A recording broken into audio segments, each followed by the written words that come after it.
الفرقان الحميد لقد كان لكم في رسول الله أسوة حسنة। উপস্থিত আমার আব্বা জানেরা, আমার নওজোয়ান তরুণেরা, যুবকেরা, ছোট ছোট বাচ্চারা, উলামা হাজরাত, হাফিজে কোরআন, নামাজি, মুত্তাকি, পরহেজগার ইমাম সাহেবগণেরা এবং পর্দানিশিনা আমাদের সকলের মা ও বোনেরা, আল্লাহ দরবারে আমরা সকলে শুকরিয়া আদায় করব এজন্যে আল্লাহ আমাদেরকে ইসলাম ধর্মের অনুসারী করেছে, মুসলিম বানিয়েছে, তাই বলি আলহামদুলিল্লাহ। সারা পৃথিবী যেখানে ইসলামের পিছনে লেগেছে, মুসলমানদেরকে কতলে আম করছে, সে জায়গায় আমরা গর্বিত, আমরা ইসলাম ও মুসলমান হতে পেরে বলুন আলহামদুলিল্লাহ। আজকের দিনে ইসলামের অনুসারী হওয়া, মুসলমান হওয়া কতটা যে মুসিবতের কারণ হয়েছে, কতটা যে বিপদের পরীক্ষার সম্মুখীন হতে হচ্ছে তা আমরা সবাই জানি। এরপরও আমরা আল্লাহ শুকরিয়া আদায় করি। আল্লাহ আপনাকে শুকরিয়া আদায় জানাই, আপনি আমাকে ইসলাম ও মুসলমান, ইসলামের অনুসারী ও মুসলমান বানিয়েছেন। আরো একবার বলি আলহামদুলিল্লাহ। কারণ এই পৃথিবীতে হাজারো ধর্ম আছে বাপ, আমি কোন ধর্মের পক্ষে বিপক্ষে আলোচনা করাটাই পছন্দ করি না। আল্লাহ আমাকে যেটা দিয়েছে আমি সেটা নিয়েই চলি, সেটা নিয়ে আলোচনা করি, সেটা নিয়ে রিসার্চ করি, সেটা নিয়েই ভাবি, সেটা নিয়ে চর্চা করি। বাকি কার পছন্দ, কার আস্থা, কার বিশ্বাস, কার কি আছে সিস্টেম, ও আমার জানারও দরকার নেই, আর সমালোচনা করারও দরকার নেই। কেন? আলহামদুলিল্লাহ, আমার আল্লাহ আমাদেরকে এমন একটা ধর্ম মিলিয়েছেন। কোরআন পাকে আল্লাহ বলছেন ইন্নাদ দীনা ইনদাল্লাহিল ইসলাম। মহান সৃষ্টিকর্তা আল্লাহ বলছেন কালামুল্লাহ শরীফের মধ্যে যে আমার কাছে মনোনীত পছন্দনীয় ধর্ম হলো ইসলাম। জোরে বলুন সুবহানাল্লাহ। আমরা শুকরিয়া খোদা আপনার দরবারে আদায় করি। তবে হ্যাঁ, ইসলামের উপরে পুরো পৃথিবী এখন টার্গেট করেছে। এটা নতুন নয়, যেই প্রথম হচ্ছে এমনটা নয়। যুগে যুগে যুগে যুগে ইসলামের উপরে টার্গেট হয়েছে। কখনো ফেরাউন করেছে, কখনো নমরুদ করেছে, কখনো সাদ্দাত করেছে। এভাবে যুগে যুগে ইজিপ্ট থেকে শুরু করে, আবু জেহেল, উতবা, সাইবা থেকে শুরু করে, হতভাগা আকবর থেকে শুরু করে পৃথিবী জুড়ে প্রায় প্রায় প্রায় প্রায় ইসলামের ওপরে অত্যাচার, জুলুম ও ইসলামের অনুসারী গুলোকে গণহত্যা করা হয়েছে। ইতিহাস তার প্রমাণ দিচ্ছে। মনে রাখবেন, আমরা অনেকে মনে করি ইসলাম ১৫০০ বছরের। আমাদের মধ্যে অনেকের ধারণা আছে ইসলামের বয়স কত, ১৫০০ বছর। এটা একটা চরম অসত্য কথা, মিথ্যা কথা। ইসলামের বয়স কবে, কার কোন ধর্মের বয়স কি ভাই আমার জানা নেই। আমি বলি সমালোচনাও করতে আসিনি, কিন্তু আমার যে ধর্ম মানি ইসলাম, পৃথিবীতে যখন দুটো মানুষ ছিল, একজনের নাম আদম আর একজনের নাম হাওয়া, একজন আব্বা আর একজন আম্মা, ইনাদেরও ধর্ম ছিল ইসলাম। জোরে বলুন সুবহানাল্লাহ। কেন? ইসলামের প্রথম কথা হলো লা ইলাহা ইল্লাল্লাহ, अल्लाह के सिवा दूसरा कोई माबूद ही नहीं, अल्लाह के सिवा दूसरा कोई इलाहा ही नहीं, अल्लाह ছাড়া দ্বিতীয় কোনো মাবুদ হি নাই। সেই বাপ আদম, মা হাওয়া, তিনারাও এক আল্লাহকে বিশ্বাস করতেন। জোরে বলুন সুবহানাল্লাহ। সেদিন থেকে ইসলাম। আর এটা মনে রাখবেন, আমরা ভারতবর্ষের মুসলমান, তাই তো নাকি? তাহলে আরেকবার বলতে লাগে আলহামদুলিল্লাহ। আমরা কি গর্বিত নয় আমরা ভারতীয়? কথা বলুন, গর্বিত না গর্বিত নয়? হ্যাঁ, কেন? আব্বাজান আদম আলাইহিস সালামকে ডাইরেক্ট জান্নাত থেকে ভারতবর্ষে পাঠানো হয়েছিল। জোরে বলুন সুবহানাল্লাহ। এটা আমাদের আব্বাজানের দেশ, বাপ আদম আলাইহিস সালামের দেশ এটা। আর মনে রাখবেন, আমার বাপের সন্তান সবাই আমরা মুসলমান, হিন্দু, দলিত, আদিবাসী, শিখ, পাঞ্জাবি, খ্রিস্টান, যত ধর্ম বর্ণ ভাষার মানুষ আছে, আমরা সবাই কিন্তু ভাই বোন। সব বাপ আদমের ছেলে, মা হাওয়ার ছেলে। কথা বুঝে আসছে? এই দুজন থেকে পৃথিবীতে শুরু হয়েছে। এবারে ছেলে পুলে বড় হলে এক একজনের এক এক কালচার, এক এক বিশ্বাস, এক এক পছন্দ, এক এক আস্থা যার যার কাছে আছে। ভুল ঠিক জবাব আল্লাহ নেবে। তবে আল্লাহ শুকরিয়া আদায় করি, আমরা আমাদের বাপ ও মায়ের ধর্মের উপরে আছি, বলি আলহামদুলিল্লাহ। এদিকে চলে আসুন, আমাদের আম্মাজানকে পাঠানো হলো আমার নবী পাকের দেশে, জাজিরাতুল আরব। আল জাজিরাতুল আরব সৌদি আরব নয়, ওর নাম আল জাজিরাতুল আরব। ওইখানে আমাদের আব্বাজান, আমাদের আম্মাজান হযরতে আম্মা হাওয়া আলাইহিস সালামকে পাঠিয়েছেন। জোরে বলুন সুবহানাল্লাহ। হিন্দুস্তান হলো বাপ আদমের দেশ, আর নবীর দেশটা হলো আম্মা হাওয়ার দেশ। জোরে বলুন সুবহানাল্লাহ। তো যাক, আমরা ভারতীয় হিসাবে অনেক গর্বিত। আল্লাহ আমাদেরকে অন্য কোনো দেশে দেয়নি, বাপের দেশে দিয়েছে। আর এটাও শুনে আরো খুশি হব যারা নবী প্রেমিক।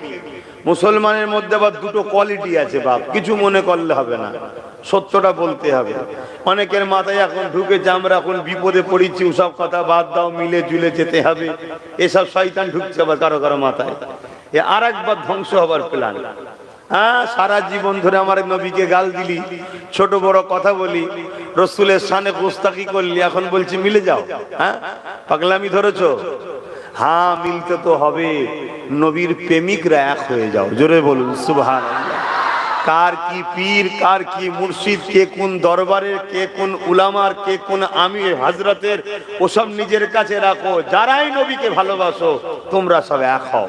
আর যারা নবীকে ভালোবাসেন ও বাঁদর কোম্পানিদের সাথে খবরদার এক হবেন না। ও সব ইসলামের দুশমনদের চেলা, আমাদের মধ্যে ঢুকতে চাইছে, ঢুকে আমাদের যতটুকু পাওয়ার আছে এই পাওয়ারটাকেও কেড়ে নিতে চাইছে। আমি বললে বুঝতে পারবেন আগেতে। যাক, আমি যেটা বলতে চাইছি সেটা হলো, আমরা আরো খুশি হব ভারতের মুসলমান যারা আমার রসুলকে ভালোবাসি, যে আমার রসুল পাক সাল্লাল্লাহু আলাইহি সাল্লাম আব্বাজান আদম আলাইহিস সালামের সাথে সর্বপ্রথম ভারতে এসেছিলেন। জোরে বলুন সুবহানাল্লাহ। আরো জোরে বলবেন না? আমি গল্প বলছি না। বাপ আদম আলাইহিস সালামের পেশিনাতে নূরে মুহাম্মদ রসুল ছিলেন। যখন বাপ ভারতে আসে তখন আমার নবী কোথায়? বাপ আদমের পেশিনা মুবারকে রয়েছে নূরে মুহাম্মদ সাল্লাল্লাহু আলাইহি সাল্লাম। আমার রসুল আব্বা আদমের কপাল মুবারকের সাথে লেগে অবস্থায় এসেছিলেন। জোরে বলুন সুবহানাল্লাহ। তাহলে আমরা ভারতীয়রা গর্বিত না গর্বিত নয়? অতএব বাপ, আমাদেরকে শুধু একটা জিনিস চেঞ্জ করতে হবে, একটা জিনিস চেঞ্জ করতে হবে। সেটা হলো কি, যে রাস্তায় হাঁটছি ও রাস্তাটা চেঞ্জ করতে হবে। ওই রাস্তা চেঞ্জ করে একটাই আমাদের রাস্তা, যে রাস্তাটা হলো আমিনা লালের কদমে যাচ্ছে, মোহাম্মদ রসুলের গোলামির রাস্তা। জোরে বলুন সুবহানাল্লাহ। আমরা এই রাস্তা থেকে অনেকটা দূরে সরে গেছি, এটাই হচ্ছে আমাদের ভয়ের কারণ। না হয় এই যে ইসলামের উপরে আঘাত, মসজিদের উপরে আঘাত, কবরস্থান মাদ্রাসার উপরে আঘাত, ইসলামকে মুছে দিবার কথা, মুসলমানদেরকে মারো, মুসলমানরা এই, মুসলমানরা ওই, এসব নতুন কথা নয় বাবা। এসব শুনে শুনে শুনে শুনে ইতিহাস পড়ে পড়ে আমাদের কিসব কিছু মনেই হয় না। কথা বুঝে আসছে? আমরা ছোটবেলা থেকে মায়ের কোলে যখন ছিলাম, আমাদের মায়েরা, আপনাদেরও মায়েরা, শোনেন না, আপনাদের মায়েরাও ভাই দেখেন না, বাচ্চাদেরকে কোলে করে নিয়ে এসছে না, এরকম বাপেদের সাথে ছোটবেলা থেকেই আমরা কারবালা শুনে বড় হয়েছি, কারবালা শুনে বড় হয়েছি। অতএব জালিম এজিদ যত শক্তিশালী হোক, আমাদের সব ভয়টাই লাগে না। কেন? আমরা ছোটবেলা থেকে কারবালা শুনে বড় হচ্ছি। জোরে বলুন সুবহানাল্লাহ। কথা কিছু মাথায় ঢুকছে? কিন্তু সমস্যা একটা হয়ে গেছে। সেই সমস্যাটা হচ্ছে কি, আমরা মুনাফিকদের চক্রান্তে পড়ে গেছি। মুনাফিকদের চক্রান্তে পড়ে যাওয়ার জন্য মুনাফিকরা আমাদেরকে দুর্বল করে দিয়েছে, সিনার শক্তি কেড়ে নিয়েছে। মনে রাখবেন, এই পৃথিবীতে যারা মানবরূপী পশু, এই পৃথিবীতে যারা ক্ষমতার জোরে মানুষের প্রভু হওয়ার স্বপ্ন দেখে, আমার ওয়াজ ভাব একটু আলাদা হয়, আপনারা জানেন তো নাকি? জেনে শুনেই যখন দাওয়াত করেছেন একটু শুনুন। কেন আমি পেটের জ্বালায় জলসা করতে আসি না, আমার খাবার অভাব নেই। আমাকে খোদা দয়া করে এহসান করে যে বংশে এবং জেনার আওলাদ করে পাঠিয়েছে, আমি দলিজে বেরিয়ে বসলেই আমার পেট চলে যাবে, বেরোতেও হবে না, যদি ঘরে থাকি তাও পেট চলে যাবে। আল্লাহ শুকর, আমার পীর মুর্শিদের দোয়ায় নবী পাকের কদম মুবারক করেছিল, অহংকার নয়। তাহলে পেটের জন্য হজ করতে আসেনি, এসেছে আমার নবীর উম্মত উম্মতিদের ঘরে একটাই কাজ, নবীর সঙ্গে জুড়ার চেষ্টা করছি। কেন? নবীর সঙ্গে যদি জুড়তে পারে, পৃথিবীতে যতবার আমাদেরকে যারাই মিটাতে চেয়েছে আল্লাহ তাদেরকে মিটিয়েছে, আমাদেরই বিজয় দিয়েছে। জোরে বলুন সুবহান, আরো জোরে বলুন সুবহানাল্লাহ। তাই একটু মন দিয়ে শুনবেন, আমার একটুখানি লাইন আলাদা দিকে কথা বুঝে আসছে। কেন? আমরা ইসলামকে মসজিদ আর মাদ্রাসার মধ্যে বেঁধে রেখে দিয়েছি। মসজিদ থেকে ইসলামকে বলেছি বাইরে বেরোবি না, আর মাদ্রাসা থেকে ইসলামকে বলেছি বাইরে বেরোবি না।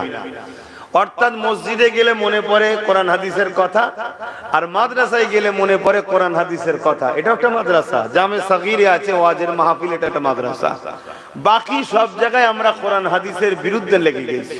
সংসার জীবনে কোরআন হাদিস নাই, অর্থনীতি ব্যবসার জীবনে কোরআন হাদিস নাই, পারিবারিক জীবনে কোরআন হাদিস নাই, কি বলে সম্প্রীতি প্রতিবেশী জীবনে কোরআন হাদিস নাই, অর্থনীতি সমাজনীতির জীবনে কোরআন হাদিস নাই, এমনকি রাষ্ট্রীয় জীবন রাজনীতির জীবনেও আমাদের কোরআন হাদিস নাই। আমরা রাজনীতি করি কাদেরকে ফলো করে? পৃথিবীর সব থেকে বড় থারকেলা, চোর ডাকাত খুনিগুলো সব আমাদের নেতা। তাহলে আমাদের উপরে তো খোদার গজব হবে বাপ। কেন? আমরা মুখে বলি নবীর উম্মত আর ফলো করি যত সব 2 নম্বর গুলোকে। তাহলে আল্লাহর নজরে আমরা ধোঁকা দিচ্ছি, মুখে বলছি এক, করছি আরেক। এজন্য বাপ আমরা মার খাচ্ছি। আমাদের দ্বিতীয় কোনো কারণ নেই। মসজিদ বেড়েছে, নামাজিও বেড়েছে, কি বলে মাদ্রাসাও বেড়েছে, আলেম উলামা হাফেজও বেড়েছে, সমাজের বুকে বোরখাও বেড়েছে। তাই বোরখার দোকান, তসবির দোকান, কোরআনের দোকান, কিতাবের দোকান হু করে বাড়ছে না বাড়ে না? আজ থেকে 10 বছর আগে ফুরফুরায় গিয়েছিলেন, কি দেখেছেন আর এখন কি দেখছেন? এত কিতাব দোকান বেরিয়েছে বলার মতো নয়। তাহলে সবটাই বেড়েছে, সমস্যা হয়ে গেছে একটা জায়গায়। ডালপালা, ফল পাতা, ফল মূল সব রয়েছে, গাছের মূলটা নষ্ট হয়ে গেছে, ও সারা জীবনের মতো গাছ ধ্বংস হয়ে যাবে। ঠিক না বে ঠিক গো? অতএব এই মূলটা হলো হুজুরের সঙ্গে আদব ও প্রেমের সম্পর্ক। জোরে বলুন সুবহানাল্লাহ। প্রত্যেকটা নিঃশ্বাসে হুজুরকে স্মরণ করতে হবে, প্রত্যেকটা নিঃশ্বাস ছাড়াতে হুজুরকে ফলো করতে হবে। স্বামী স্ত্রী সংসার, কারবার জীবন, অর্থনৈতিক জীবন, এডুকেশন জীবন, ধর্মনীতি, সমাজনীতি, পরিবার নীতি, রাষ্ট্রনীতি, রাজনীতি, সম্প্রীতি নীতি, মানব বন্ধন নীতি, অমুসলিমদের সঙ্গে কিভাবে বন্ধুত্ব করব, সব ক্ষেত্রেই মুহাম্মদ রাসূল হলেন আমাদের মডেল। জোরে বলুন সুবহানাল্লাহ।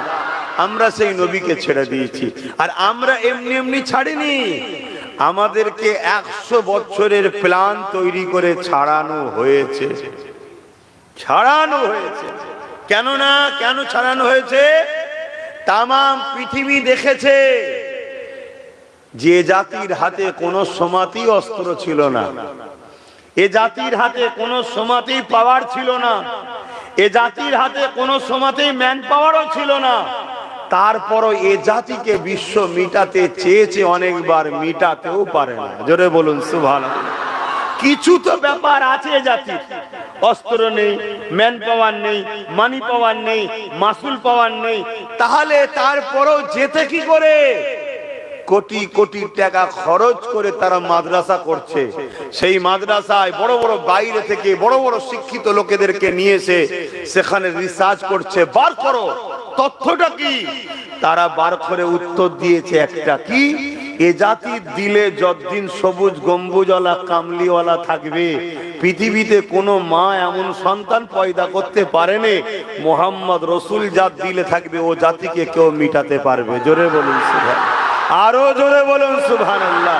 দিল খুলে বলুন নারে তাকবীর, নারে তাকবীর, লব্বাইক লব্বাইক লব্বাইক, নারে দিবে।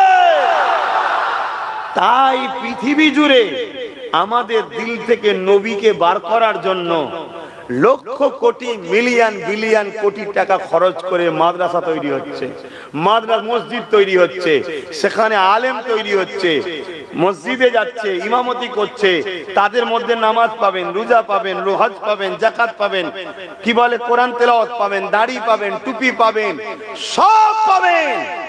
শুধু মোহাম্মদ রসুল থেকে ভালোবাসা, আদব, প্রেমের শিক্ষা পাবেন না। শুনছেন তো নাকি? আমার অজে কি আপনাদের অসুবিধা হচ্ছে না? মাথার মধ্যে ঢুকছে যে এ কথা কি এখন বলার সময়?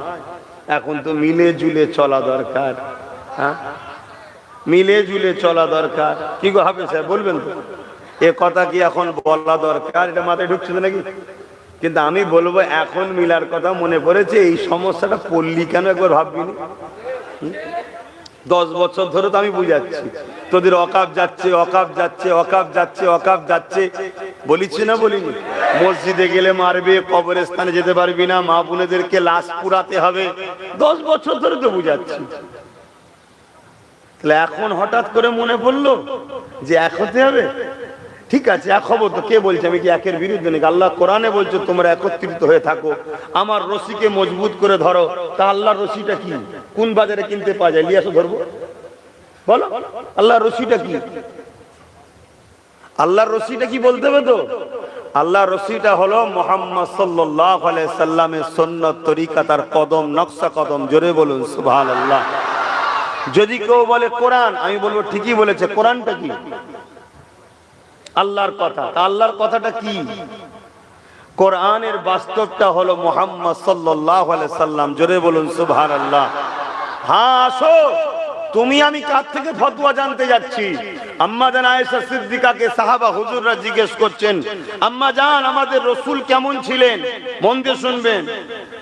ভুল যদি কারো হয় শুধরে নেন, তওবা করেন। আল্লাহ বড় দয়ালু, যিনি নমরুদকে একটা খোঁড়া মশা দিয়ে মেরেছে, যে পৃথিবীর রাজা ছিল, যিনি ফেরাউনকে নিম্নদে চুবিয়ে চুবিয়ে মেরেছে, যিনি আব্রাহা বাদশাকে আবাবিল পাখির মাধ্যমে পাথর দিয়ে ছোট ছোট পাথর কোনা দিয়ে মেরেছে, সেই আল্লাহ আজও আছেন। যিনি যিনি চিঙ্গিস খানের ঘোড়াকে পাগল করে দিয়েছিল, পাগল নয় মানে আল্লাহর হুকুমে এমন লাপাতে শুরু করলো, আপনারা জানেন কি জানি না, ওই চিঙ্গিস খান নিজের ঘোড়া থেকে পড়েই ওইভাবে দোদকে দোদকে মরেছিল। আমার আল্লাহ তো তিনি, যিনি যত বড় বড় শয়তান এসেছে সব শয়তান ঠান্ডা করে দিয়েছে। আজও সে আল্লাহ আছে না নাই? শক্তি কি কমে গেছে? অতএব মনে রাখবেন, আমরা যদি আল্লাহর হতে পারি তবে আল্লাহ সাহায্য করবে। কথা ঠিক না বেটি? আল্লাহ কোরআনে বলছে যারা আমার দাবি করো ওরা যদি সত্যবাদী হয়, কুল ইন কুনতুম তুহিব্বুনাল্লাহ, বড় কাফলাম কুল মানা, হযরত নবীকে বলছেন আপ ফরমাইয়ে ইন কুনতুম তুহিব্বুনাল্লাহ, যারা বলে আল্লাহকে ভালোবাসি, এরা যদি সত্যবাদী হয় ফাত্তাবিউনি, আগে যেন আপনাকে ইত্তেবা করে। কাকে? মুহাম্মদ সাল্লাল্লাহু আলাইহি সাল্লাম আপনাকে ইত্তেবা করে। কিন্তু ইত্তেবা কাউকে করতে গেলে ভালোবাসার প্রয়োজন আছে না নাই? এই লোকগুলো এই গরমে এসে বসে আছে, অন্য মলি সাহেব তুললে থাকবে? নিশ্চয়ই একটু বেশি ভালোবাসে, তাই তো? তাহলে ইত্তেবা করতে গেলে, ফলো করতে গেলে ভালোবাসা দরকার। तो फत्तबिउनी की अंदर प्यार छुपा हुआ है, लिहाजा माना ये हुआ जो लोग कहते हैं मैं रब ताला को मोहब्बत करते हैं, अगर वो लोग सच है तो फत्तबिउनी, पहले नबी को मोहब्बत के साथ मानना होगा। बोलिए सुभान अल्लाह। তাহলে আল্লাহকে যারা ভালোবাসে তারা যদি ভালোবাসে সত্যি, তাহলে বলতে হবে আগে নবীকে ভালোবেসে মানতে হবে। এটা কার হুকুম? জোরে বলুন, কার হুকুম? এটা কোরআন, তাই তো নাকি? হ্যাঁ, আর এবারে আল্লাহ বলছে যদি আপনাকে কেউ ভালোবেসে মেনে নেয়, ও ইয়াগফিরু লাকুম, যদি আপনাকে কেউ ভালোবেসে মেনে নেয়, ইউহিব্বুকুমুল্লাহ, হাবিব জানিয়ে দিন আমি আল্লাহ তাদেরকে ভালোবাসবো। জোরে বলুন সুবহানাল্লাহ।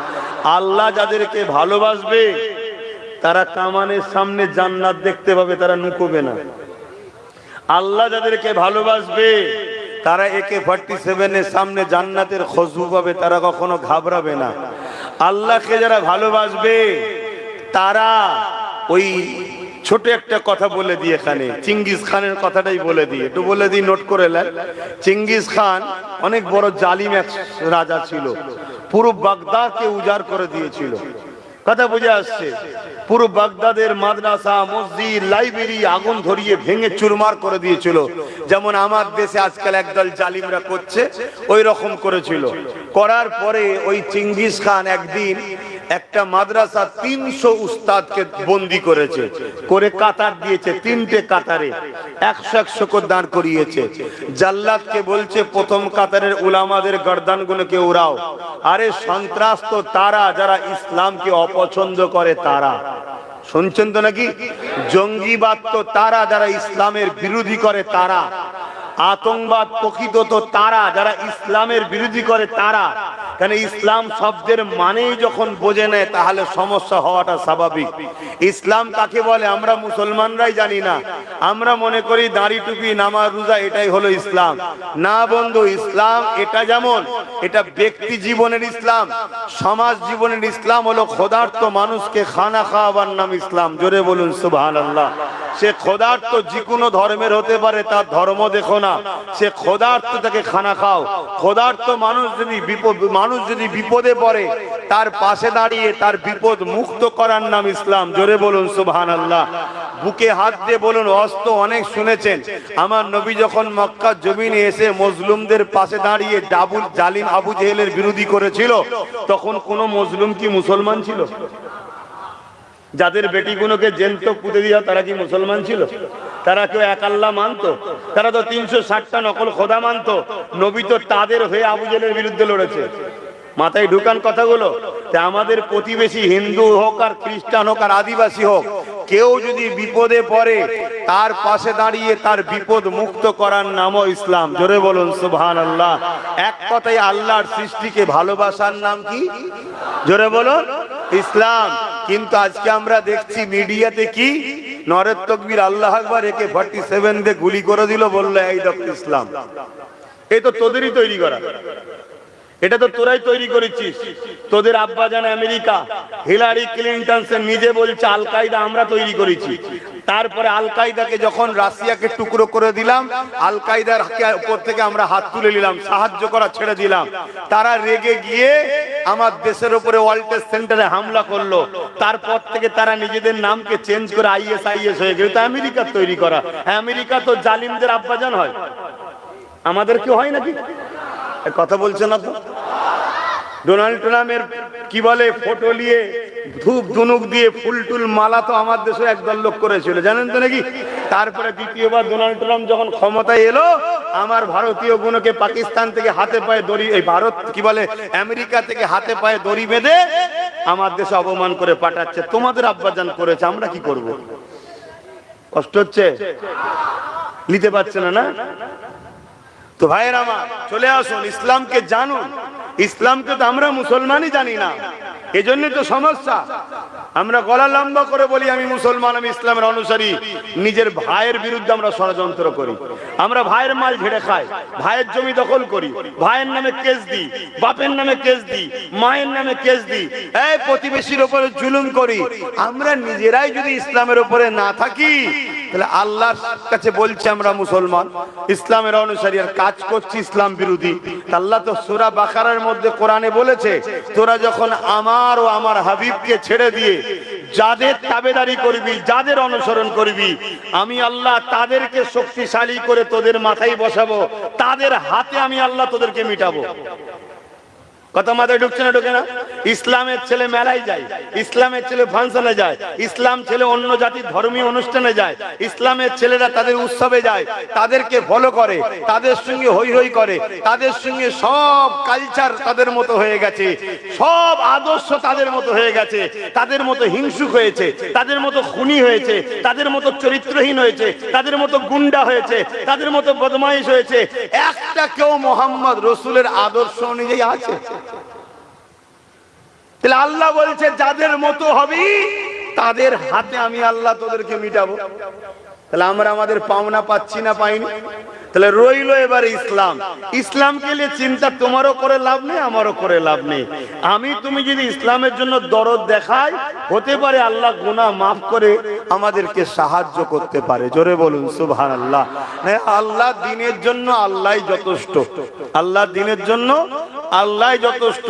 চিঙ্গিস খানের কথাটা বলেলি, তারপরে আল্লাহ দিনের জন্য আল্লাহ যথেষ্ট, এখান থেকে শুরু করবো। আবার মনে রাখবেন, চিঙ্গিস খান একটার পর একটা আলেমদের ঘরে কতল করার হুকুম দিল। তো প্রথম কাতারে 100 জন দাঁড়িয়ে আছে, তার মধ্যে একটা বয়স্ক প্রবীণ আলেম ছিল। যখন কতল করছে, সেই উলামাটা প্রথম কাতার থেকে দ্বিতীয় কাতারে চলে গেছে। চিঙ্গিস খান দেখেছে ঘোড়ার পিঠে বসে আছে, কিছু বলেনি। দ্বিতীয় কাতারে আবার উলামাদেরকে কতল করার হুকুম দিল। ওই সেই মুরব্বী বুজুর্গ উলামাটা, তিনি আবার দ্বিতীয় কাতার থেকে তৃতীয় কাতারে চলে গেছে। চিঙ্গিস খান তখন তৃতীয় কাতারে আগিয়েছে, ওই বুজুর্গ উলামাকে বলছে, এবারে তুমি যাবে কোথায়? প্রথম কাতার থেকে নাই দ্বিতীয় কাতার, দ্বিতীয় কাতার থেকে তৃতীয় কাতার, চতুর্থ কাতার তো নাই, কতল তো তোমায় হতেই হবে, যাবে কোথায়? আল্লাহ পাকের আলেম বান্দা বুজুর্গ উলামা আসমানের দিকে মুখ তুলে বলেছিলেন, আল্লাহ আছে। জোরে বলুন সুবহানাল্লাহ। কি বলেছেন? আল্লাহ আছে। এই ঈমান আমাদের আছে? আমরা তো এখনো ভাবছি ওর হাতে বাঁচতে গেলে এর কোলে উঠা দরকার। আমাদের মধ্যে এখন এই খসলত গেছে? এখনো আমাদের মধ্যে সেই চিন্তা আছে। এখনো উলামারা দালালি করছে অনেকে। এ আছে না? না, আমার কথা বাবা স্পষ্ট, জেনে শুনে দাওয়াত করেছিস, সহ্য করতে হবে। আজকের দিনটা এসে যখন গেছি, একটু কান নাক মুজে শুনেলে কথা বুঝে আসছে না? না, কাল থেকে আনবি না, আর বলবো না, শুনতে পাবি না। তাহলে আমাদের উদ্দেশ্য কি হওয়া দরকার? আল্লাহ, আল্লাহ আমাদের যথেষ্ট। হাসবুনাল্লাহু ওয়া নি'মাল ওয়াকিল, নি'মাল মাওলা ওয়া নি'মান নাসীর। যারা আল্লাহর উপরে শুধু ভরসা করে, তাদের জন্য সাহায্যকারী হিসাবে আল্লাহ যথেষ্ট। জোরে বলুন সুবহানাল্লাহ। তুমি চিল্লে কোথায় তোমার রবকে? তুমি চিল্লে কোথায় তোমার আল্লাহকে? হ্যাঁ, তুমি চিল্লে কোথায়? যে মায়ানমার কত মুসলমানের উপর জুলুম করেছিল, সেই মায়ানমারকে গত কয়েকদিন আগে মাত্র 7 পয়েন্ট একটু লড়িয়ে দিয়েছে। কত পয়েন্ট? 7 পয়েন্ট দিয়ে লড়িয়ে দিয়েছে। শাস্তি মনে রেখে দেবে। আজকে তোমাকে আরেকটা কথা বলে যায়, জালিমের সাথে আল্লাহ নাই, জালিমের সাথে আল্লাহ নাই। ওই জালিম যদি কোনো মুসলিম দাবিদার হয়, তার সাথেও আল্লাহ। আল্লাহ সর্বসময় মজলুমের সাথে থাকে। সে যদি অমুসলিমও হয়, তার ধর্ম কি, সে ঠিক করছে কি ভুল করছে, সে কৈফিয়ত আল্লাহ নেবে। কিন্তু কারোর উপরে যদি জুলুম হয়, ওই মজলুমের সাথে কিন্তু আল্লাহ আছে। কেন? ও আল্লাহরই তো সৃষ্টি। কথা মাথায় ঢুকছে? কিন্তু আমরা যদি জালিম হয়ে যাই, তাহলে আল্লাহ আমাদের সঙ্গে থাকবে? হ্যাঁ, এবারে আল্লাহ পরীক্ষা নেবে, আমাদেরকে নেবে না? তো ওই বান্দাকে বলছে, উলামাকে, এবারে কি হবে? বলছে আল্লাহ আছে। চিঙ্গিস খান রেগে গিয়ে বলছে, কতল করে একে আগে। ব্যাস কথা জবান দিয়ে বলা শেষ, জাল্লাদও আগিয়ে আসছে, ঘোড়া লাপানো শুরু হয়েছে। লাপানো তো লাপানো, এত বিভৎস ভাবে লাপাচ্ছে, আর থামাতে তো পারেন, এবার ছুটা শুরু করেছে। জাল্লাদ অস্ত্র ফেলে দিয়েছে। চিঙ্গিস খানের সৈন্যরা চিঙ্গিস খানকে বাঁচাবার জন্য তার পিছনে ঘোড়ালে ছুটছে, আর ঘোড়া জান প্রাণ নিয়ে ছুটে যাচ্ছে। কোনোদিন ওইভাবে ঘোড়া ছোটে নে, আর ওইভাবে লাপায়ও নে। চিঙ্গিস খানের পুষা ঘোড়া বুঝাতে চাইছে, যতই চিঙ্গিস খানের পুষা হোক না কেন, সৃষ্টিকর্তা তো আল্লাহ, ঠিক না? সৃষ্টিকর্তা তো আল্লাহ। অতএব সেই ঘোড়া লাপাতে লাপাতে লাপাতে চিঙ্গিস খান একটা সময় যেখানে পা রাখে একটা পা রয়েছে আর একটা পা ফসকে উল্টে পড়লো, কখনো পাথরে কখনো বিভিন্ন জায়গায় লাগতে লাগতে লাগতে তার মাথা ছিন্ন বিচ্ছিন্ন হয়ে যতক্ষণ না মারা গেছে ততক্ষণ ঘোড়া থামেনি। জোরে বলুন আল্লাহু আকবার, বলুন আল্লাহু আকবার। আল্লাহ তো সব থেকে বড়, তার উপরে ভরসা করো। তিনার হাবিব যে আদর্শ দিয়েছে সেই আদর্শে চলো, মানুষকে পেয়ার করো, মহব্বত করো, প্রেম ভালোবাসা বাটো। হিংসা নয়, প্রেমের নাম ইসলাম, হিংসার নাম শয়তানি, জুলুমের নাম শয়তানি, প্রেমের নাম হলো ইসলাম। আজকে ইসলামকে বন্ধ করার জন্য দুই শ্রেণীর লোক উঠে পড়ে লেগেছে, আর যুগে যুগে এই দুই শ্রেণীর মানুষ ইসলামের চরম বিরোধী ছিল। এক শ্রেণী হলো জালিম শাসক, কে? সে ফেরাউন হতে পারে, নমরুদ হতে পারে, আবু জেল হতে পারে, উতবা হতে পারে, রোম হতে পারে, পারস্য হতে পারে। জালিম শাসক যারা, তারা ইসলামের চরম যুগে যুগে দুশ্মনী করেছে। আজকের দিনেও যারা যারা জালিম হুকুমত, তারা তারা ইসলামের বিরোধী করছে। কেন করছে? কারণ আছে। কেন? জালিম শাসকের লক্ষ্য হলো দুটো, মানুষকে গরিব বানাবো, ভিক্ষা দেবো, মানুষের খোদা হবো। শুনছেন তো নাকি? আর ইসলামের লক্ষ্য কি? জুলুম বন্ধ করে মানুষকে দাসত্ব শিকল ভেঙে দিয়ে আল্লাহ সৃষ্টিকে আজাদ করে দাও। জোরে বলুন সুবহানাল্লাহ, আরো জোরে বলুন সুবহানাল্লাহ। তাহলে জালিম শাসকের সঙ্গে ইসলামের টক্করটা কেন বুঝতে পারছেন? একটু হ্যাঁ কি না বলুন, টক্কর হবে না? হবে না? আমি চাই, বুঝাবার জন্য বলছি, আমি চাই লোককে গরিব বানাবো, গোলাম বানাবো, ভিক্ষা দেবো, মানুষের প্রভু হবো। নাউজুবিল্লাহ, বুঝাবার জন্য বলছি। আর ইসলাম কি বলছে? মানুষ গরিব হতে পারে, কারো দাস দাসী নয়, মানুষের প্রভুকে মানুষ কেন হবে? অতএব এদেরকে আজাদ করো, এদেরকে গরিবের হাত থেকে বাঁচাও, এই জুলুমের হাত থেকে বাঁচাও, এদের চোখের পানি মোছো, এদেরকে খানা দাও, পরনের কাপড় দাও, এদেরকে আশ্রয় দাও। যেমন প্যালেস্টাইনবাসী ইহুদিদের ঘরে বাঁচিয়েছিল জালিম হিটলারের হাত থেকে, আজকে সেই ইহুদিরা প্যালেস্টাইনবাসীদের উপরে হাজার হাজার বাচ্চাদেরকে খুন করছে। কেন? ওরা ইহসান ফারামোশ, ওরা গদ্দার, ওরা গদ্দার। ইতিহাস বলছে বনি ইসরাইলরা বড় সৌভাগ্যবান, ওদেরকে প্রচুর নবী দিয়েছে, প্রায় 70,000-এর উপর নবী দিয়েছে। ওরা নিজেদের নবীদেরকে পর্যন্ত কতল করেছে। কথা মাথায় ঢুকছে? অসুবিধা হচ্ছে নাকি? তাহলে এক নম্বর বিরোধী ইসলামের কে? জালিম শাসক। মনে থাকবে তো নাকি? আর কোন মুসলমান যদি এই জালিম শাসকের সাথ দেয়, সে ইসলামের বন্ধু তো নাকি? কথা বলছে না তো? তা ইসলামের দুশ্মন যদি হয়, তা আল্লাহ তাকে মিটাবে না? এবার আপনাদের মাথায় ঢুকতে পারে, ও ভাইজান, আমি নাই ছোট দুশ্মন, বড় দুশ্মনকে আল্লাহ মারে না কেন? কে বলেছে? ফেরাউনের মরণ হয়েছে না হয়নি? বড়র মার তো একবারই হয়, মারার মতো মার হয়, কিন্তু তোমার তো দু জায়গায় মার হবে। কেন? তুমি বলছো আমি ইসলামের, আবার করছো দুশ্মনী, তার মানে মুনাফিকি। কি? মুনাফিকি। তো মুনাফিকের শাস্তি কোরআনে কি বলেছে? বেশি না কম? তাই আমাদের শাস্তিটা একটু বেশি হচ্ছে। কথা মাথায় ঢুকছে না? ঢোকে না? হ্যাঁ, তাহলে এক নম্বর পয়েন্ট। দ্বিতীয় নম্বর পয়েন্ট হচ্ছে ইসলামের চরম দুশ্মনী করেছে ধর্মের নামে যারা ভণ্ডমির দোকান খোলে। ধর্মের নামে ভণ্ডমির দোকান খোলে। কথা বুঝে আসছে? হ্যাঁ, আজকে মানুষের মধ্যে বিভাজন তৈরি করে দিয়েছে, আছে না নাই? হ্যাঁ, বিভাজন তৈরি করে দিয়েছে। সেই সময়তে ধর্মের নামে যারা ভণ্ডমির দোকান খুলেছিল, আবু জেল, উতবা, সাইবার সময়তে বাচ্চা বাচ্চা ছেলেদের ঘরে মক্কার সামনেতে তারা কতল করত। কেন? তাদের খোদাকে উৎসর্গ করছে।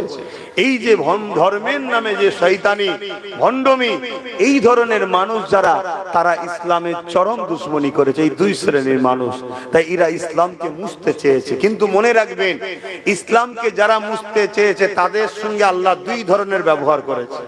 এক, তাদের মধ্যে থেকে অনেককে আল্লাহ ইসলামের আলো দিয়ে আলোকিত করে ইসলামের গোলাম খাদেম বানিয়েছে। জোরে বলুন সুবহানাল্লাহ।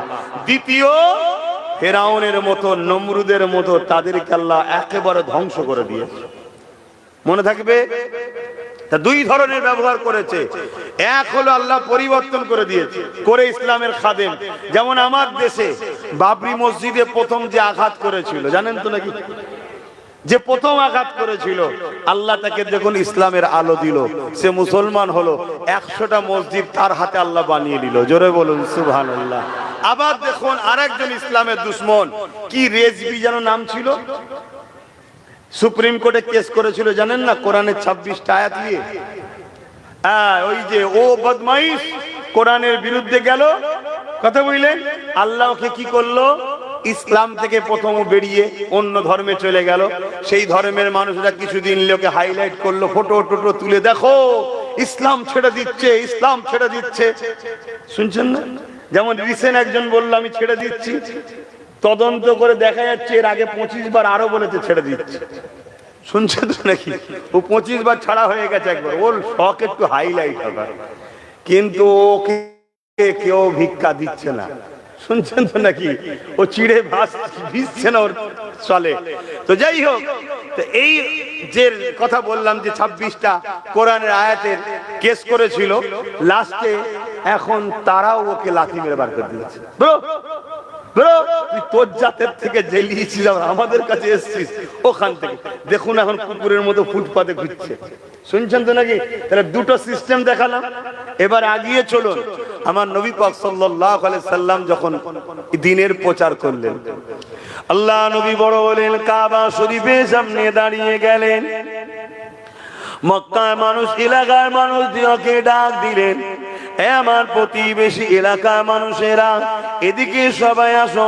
সবাই আমার নবী পাকে ডাকে সাড়া দিলেন, কেননা 40 বছর ধরে তারা আমার নবী পাককে দেখতে লেগেছে। আমার নবীর পাকের আখলাক, আমার নবী পাকের চরিত্র, আমার নবী পাকের আদর্শে পুরো মক্কার মানুষ বড় পাগল দিবানা হয়ে গিয়েছিল। এই নবী পাক যখনই ডেকেছে, তারা কাবা শরীফের সামনে এসে ভিড় করেছে। আল্লাহ নবী তাদেরকে লক্ষ্য করে বলল, ওই যে একটা পাহাড় দেখতে পাচ্ছ, ওই পাহাড়ের ওই দিকে একদল লোক রয়েছে, আমি মুহাম্মদ রাসূল যদি বলি তোমরা কি মেনে নেবে? তারা বলল হ্যাঁ মেনে নেব। আল্লাহ নবী বললেন, তোমরা তো দেখুনি কেন মানবে? তারা বলল, মুহাম্মদ তুমি কোনোদিন মিথ্যা কথা বলোনি, তুমি হলে আলামিন চিরসত্যবাদী, তুমি যদি বলো অবশ্যই সত্য বলবে। আল্লাহ নবী বললেন, যেমন পাহাড়ের ওই দিকে কোনো মানুষ নেই তা দেখে আমি রাসূলুল্লাহকে বিশ্বাস করে মেনে নিতে চাইছো, ঠিক তেমনি আমি মুহাম্মদ বলছি, শোনো, লা ইলাহা ইল্লাল্লাহ মুহাম্মাদুর রাসূলুল্লাহ, আমি মুহাম্মদকে আল্লাহ মেসেঞ্জার করে, রাসূল করে পাঠিয়েছে, প্রফেট করে পাঠিয়েছে, আর মালিক হলো একজন, তিনি হলেন আল্লাহ পাক। তোমরা এই যে নিজেদের হাতে নানা রকম সব খোদা তৈরি করছো, নানা রকম প্রভু তৈরি করছো, এগুলো তোমাদের রব নয়।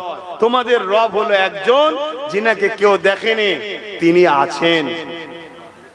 কথা বুঝে আসছে? তিনাকে কেউ দেখেনি, তিনি আছেন। তিনি কে? আমাদের জান আছে না নাই? দেখেছেন কেউ? তাহলে জান আছে, দেখা যায় না, কিন্তু আছে, ঠিক না? তা জানটা যিনি বানিয়েছেন তিনি আছেন, তেনাকে কেউ দেখেনি, শুধু হুজুর দেখেছেন, তাও জমিনে নয়, আরশের জগতে। জোরে বলুন সুবহানাল্লাহ। কথা বুঝে আসছে? তিনি আমাকে পাঠিয়েছে তোমাদেরকে সঠিক রাস্তার জন্য। যারাই একটু আগে বলল আপনি চিরসত্যবাদী, তারা বলল না, আপনার কথা মানা যাবে না, কেন আমার বাপ দাদা এসব করেছে, আমরা কেন করব না? ব্যাস মুখ ফিরিয়ে চলে গেল।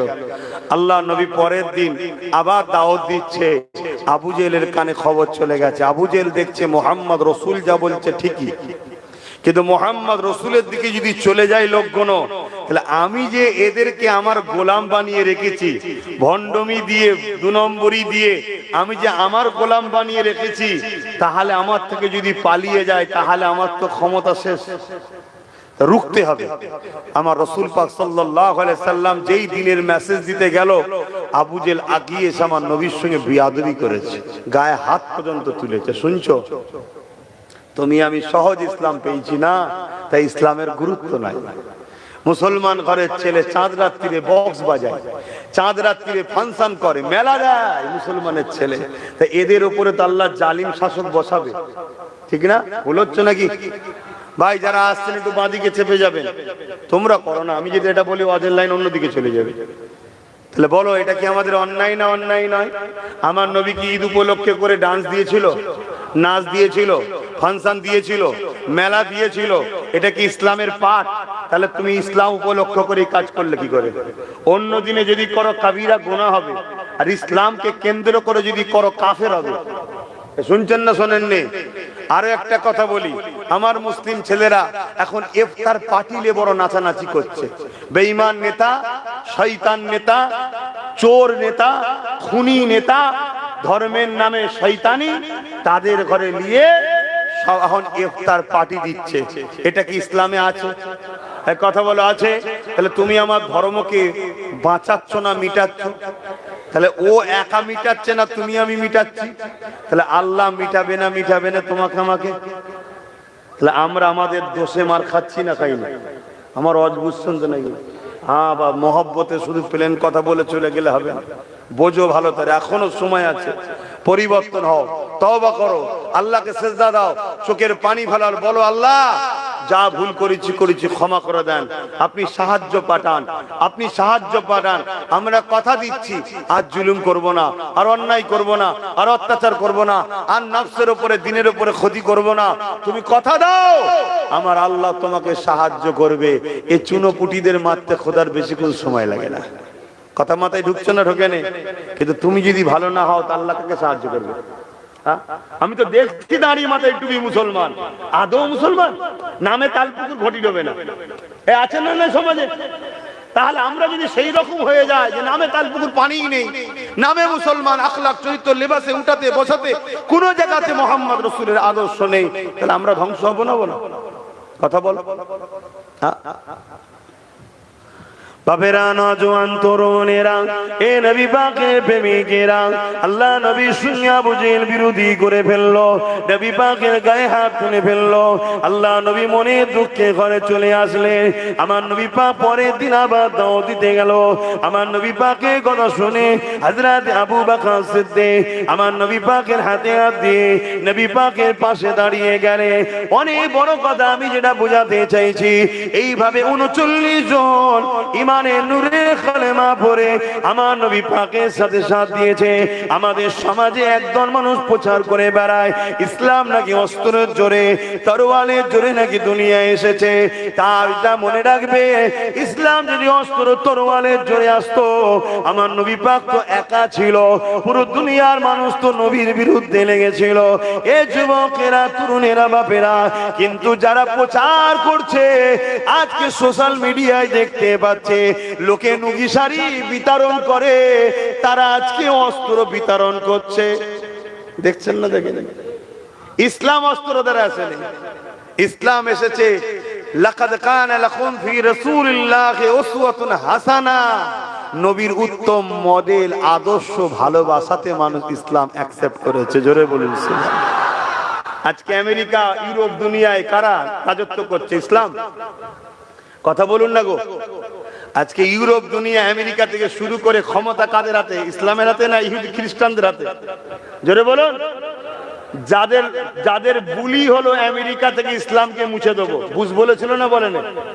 সেই বুশের কন্যাকে আল্লাহ কোরআনের হাফেজা বানিয়েছে। জোরে বলুন সুবহানাল্লাহ। অলরেডি ইউরোপ, দুনিয়া, যেমন আমরা এশিয়া মহাদেশের মানুষ, আমরা এশিয়া মহাদেশ, ইউরোপ মহাদেশের মানুষ যারা, ইউরোপ দুনিয়ার মানুষ যারা, তাদের মিডিয়া, তাদের কলম, তাদের লোক, তাদেরই সব, তারা রিপোর্টিং করছে কি আগামী 40 থেকে 45-এর মধ্যে ইউরোপ দুনিয়া সংখ্যাগুরু হবে ইসলাম। জোরে বলুন সুবহানাল্লাহ। ওদেরকে কে মারছে, কে ধরছে? সব তো তোমাদের হাতে, ঠিক না? যেমন আমার দেশের কথা বলি, শুধু একটাই কথা বাজারে চলছে, চলছে না? চলছে না? হ্যাঁ, যে আমাদেরকে মেরে ফেললো, আমাদেরকে শেষ করে ফেললো। আরে প্রধানমন্ত্রী তোদের, সিএম তোদের, পিএম তোদের, ডিএম তোদের, সব তোদের। এরপরও যদি তোরা নিরাপত্তায় না থাকিস, এর জন্য দূষিত আমরা নয়। কেন আমরা কোনো পদে আছি ভাই? কথা বলে, আমরা কোন পদে আছি? এর জন্য দোষী আমরা নয়। আমার তো মনে হয় সবার একটা কথা বলা দরকার, সব যখন আমাদের, তারপরেও যখন আমরা নিরাপদে নয়, তোরা সব বেটা নাম, আমরা সে আবুল কালাম, মৌলানা আবুল কালাম আজাদের মতো ব্যক্তিকে ক্ষমতায় বসায়, যার দ্বারা দেশের শিক্ষা সব থেকে আগে ছিল। জোরে বলুন সুবহানাল্লাহ। কিন্তু দুঃখের বিষয় হলো শিক্ষা তো মানুষের কাছেই এখন নাই। কি শিক্ষা আছে? শিক্ষা তো নাই। তাই আজকে আমাদের সমাজ ধ্বংসের দিকে যাচ্ছে।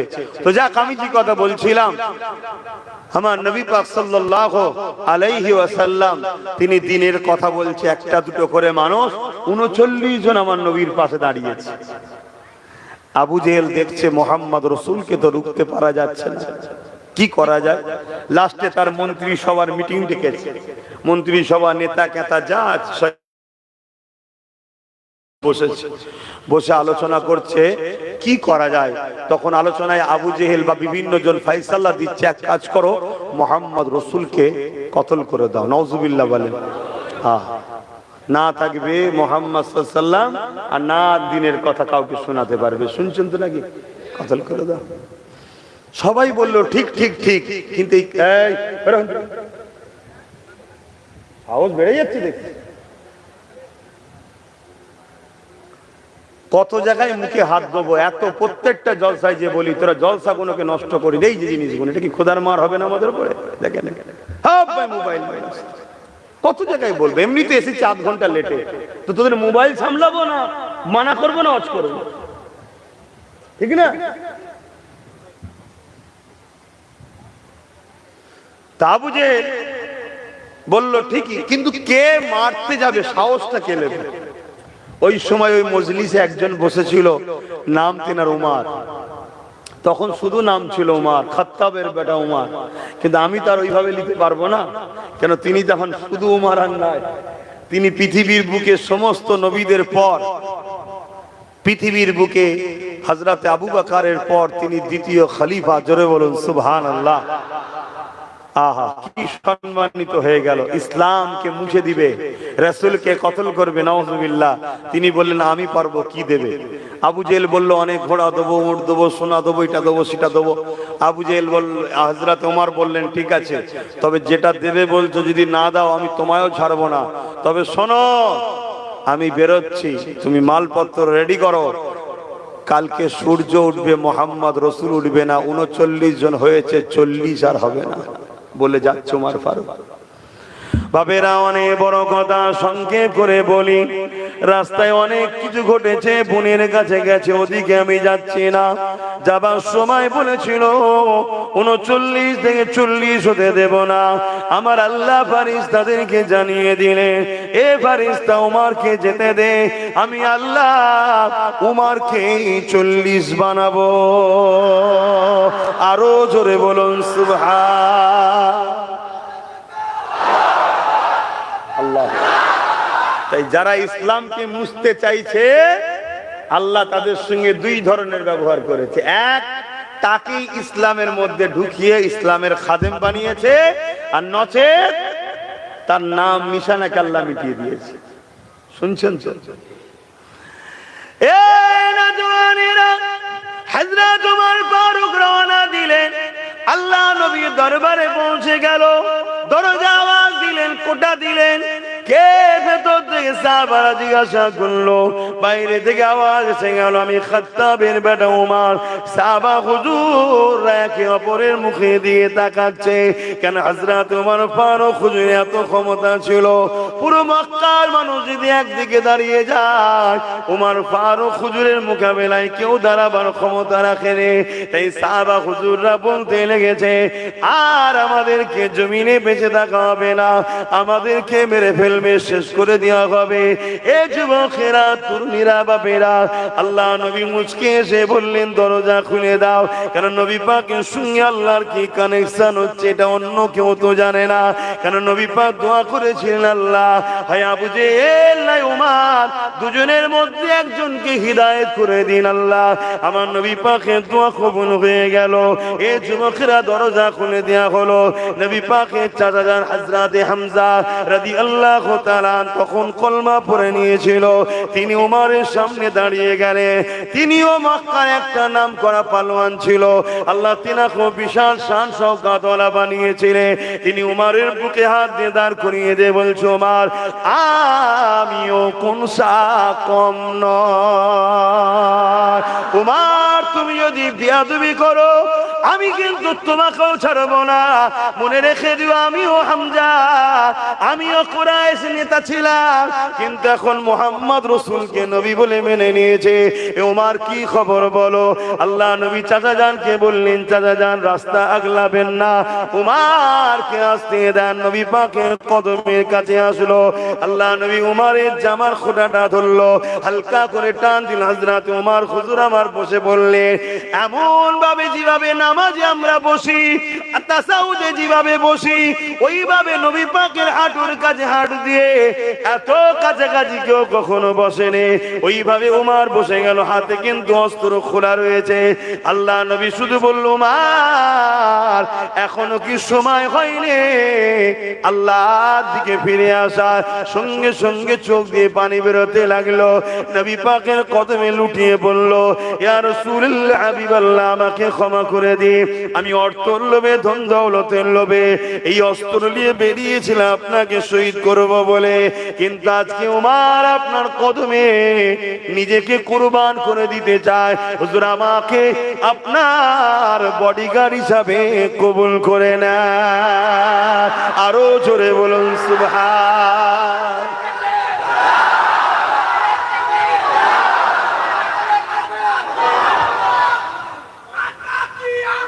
মারহাবা, আমার হাবা, মারহাবা, মারহাবা।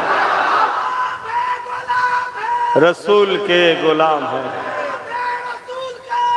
मौत भी कबूल है। अल्लाह আসুন আমরা রাস্তাকে পরিবর্তন করি। আমাদের চলার স্টাইল ভুল হচ্ছে। আমাদেরকে 100 বছরের পরিকল্পনা থেকে আজকে আমরা সেই জায়গায় এসে পৌঁছেছি। আমাদের ঠোলটা রয়ে গেছে, দুটো হাত রয়েছে, দামি না দামি নয়? দুটো পা আছে, দামি না দামি নয়? দুটো চোখ আছে, দামি না দামি নয়? কিন্তু জান যদি না থাকে, হাত দুটোর দাম আছে।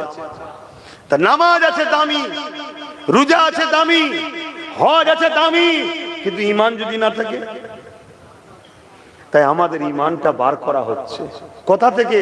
মসজিদ থেকে, মাদ্রাসা থেকে, মাহফিল থেকে। ছদ্মবেশী মুনাফিক উলামাদের দ্বারা আমাদের ঈমানকে বার করা হচ্ছে। তাই মনে রাখবেন, যেমন সোনা চিনতে গেলে কোষ্টি পাথর দরকার, মুমিন না মুনাফিক চিনতে গেলে দাড়ি টুপি নামাজ রোজা আলেম দেখলে ধরা যায় না, মুহাম্মদ রাসূল আছে কিনা দেখতে হয়। জোরে বলুন সুবহানাল্লাহ। আসুন আমরা অঙ্গীকারবদ্ধ হই, প্রত্যেকটা খানকাতে, প্রত্যেকটা মজলিসে, প্রত্যেকটা জলসাতে, প্রত্যেকটা মসজিদের জুম্মার খুতবাতে 100টা যদি বয়ান হয়, 70টা বয়ানে উম্মতকে নবী চিনাবার অঙ্গীকার নিই। এই উম্মত তার নবী চেনে রে, এই উম্মত জানে রে আমাদের নবী তিনি যিনি সূর্যের উপরে রাজত্ব করেছে। জোরে বলুন সুবহানাল্লাহ। আমাদের নবীর ইশারাতে সূর্য গোলামীর পরিচয় দিয়ে উঠে এসেছে। জোরে বলুন সুবহানাল্লাহ। আরে আমরা তো তিনার গোলাম। আমাদের নেতার এক আঙুলের ইশারা চাঁদ নিজেকে দুটুকরো করেছে। আমাদের নবীর রাজত্ব চাঁদের উপরেও চলেছে। জোরে বলুন সুবহানাল্লাহ। উম্মতে মুহাম্মাদি নিজেকে চলো, যার নেতা চাঁদের নেতা, যার নেতা সূর্যের নেতা, সেই উম্মত আজকে মদ কর, মাতাল কর, বেনামাজি, গাদ্দার, কাফের, বেঈমান, মুনাফিকদের পাচনে যদি বেড়ায়, এই উম্মতকে কাটবে, এটা স্বাভাবিক। এই উম্মত শেষ হবে, এটা স্বাভাবিক। কথা মাথায় ঢুকছে না? ঢোকে না? আজকে বড় ভুল হয়েছে আমাদের। আমরা নিজেরা এর খেসারত ভোগ করছি। তাই এখনো সময় আছে। আমার কাছে বাপ একটাই কথা, ফিরে আসো হুজুরের কদমে, ফিরে আসো আমার রাসূলুল্লাহর কদমে, নবীকে মডেল বানাও যে কোনো ক্ষেত্রে। শুনছেন তো নাকি? আবার এই ওয়াজ করার পরে আমাদের সমাজের আবার একদল দালাল বক্তা আছে, জালিম সরকারদের অর্থ খাওয়া 2 নম্বর হারামখোর গাদ্দার বক্তা আছে। তারা আবার কি বলবে? এটা তো ইসলামিক কান্ট্রি নয়, এখানে মুহাম্মদ রাসূলের কথা কেন চলবে? শুনছেন না? শুনুন, চিন্তা করছে কত বড় শয়তানে। হ্যাঁ, আবার অনেকে বলবে ইসলামী তো খেলাফত সিস্টেম। এই আমার নবী খেলাফত সিস্টেম যেগুলো মুসলিম আরব যেগুলো সংখ্যাগুরু হয় সেখানে হয়, যেখানে কি বলে সর্বধর্মের বসবাস। মদিনা শরীফে রসুল যখন রাষ্ট্র কায়েম করেছিল সর্বধর্মের মানুষকে কিভাবে চলতে হয় ওটা নবী শিখিয়েছে না শিখায়নি? কিন্তু আজকে আমাদেরকে কিভাবে মিস ইউজ করছে দেখেছেন? তাহলে কারা মিস ইউজ করছে? আমাদেরই গাদ্দাররা। তাহলে এই ভারতে গণতান্ত্রিক দেশ, সর্বধর্মের মানুষের দেশ, সবার ধর্মের ধর্মীয় নেতার কথা চলছে, সবার ধর্মের ধর্মীয় নেতাদের কথা চলছে, সমস্ত ধরনের যারা কি বলে মানুষ আছে সবার কথা চলছে, আমার রাসূলুল্লাহর কথা চলবে না? যার মতো মানুষ পৃথিবীতে আসেনি আর আসবে না, সৃষ্টিকর্তা নিজে বলছে ইন্নাকা লাআলা খুলুকিন আযীম, সবথেকে উত্তম চরিত্রওয়ালা হলো মুহাম্মদ রাসূল। জোরে বলুন সুবহানাল্লাহ। পৃথিবীর বুকে তিনার মতো মহান রাষ্ট্রনায়ক দ্বিতীয় কেউ নেই, পৃথিবীর বুকে তিনার মতো শ্রেষ্ঠ লিডার দ্বিতীয় কেউ নেই, পৃথিবীর বুকে তিনার মতো উত্তম আদর্শওয়ালা দ্বিতীয় কেউ আসে না আর আসবে না, তিনার মতো উত্তম চরিত্রওয়ালা মডেল পৃথিবীতে কেউ আসে না আর আসবে না, তিনার মতো উত্তম বাবা পৃথিবীতে কেউ আসেন আর আসবে না। এটা আমার আব্বাজানের কথা বলছি না, সৃষ্টিকর্তার কথা বলছি। সৃষ্টিকর্তা কালামুল্লাহর মধ্যে বলেছে, আর কালামুল্লাহ যদি সৃষ্টিকর্তার কথা না হতো তাহলে 1000 বছর ধরে 1500 বছর ধরে এর মধ্যে অনেক ভুল বেরিয়ে যেত। যেমন অনেক জায়গায় অনেক কিতাবে ভুল বেরোচ্ছে, সংযোজন হচ্ছে, সংশোধন হচ্ছে, সময়ের আবহাওয়ার সঙ্গে পাল্লা দিয়ে পাচ্ছে না, তাই আবার নতুন করে সেটাকে সংস্কার করা হচ্ছে, নানা রকম চলছে। আমেরিকাতে একটা কম্পিউটার তৈরি করা হলো, ওই কম্পিউটারে কোন গ্রন্থ সৃষ্টিকর্তার এটা নির্ভেজাল রিসার্চের জন্য এর জন্য পরীক্ষা করা হলো, যেটাই দেয় রং রেড আলো জ্বলে, কোরআনকে যখন দেয়া হলো গ্রিন আলো জ্বলছে। জোরে বলুন সুবহানাল্লাহ, আরো জোরে বলুন সুবহানাল্লাহ। চলে আসুন কোরআন কালামুল্লাহ।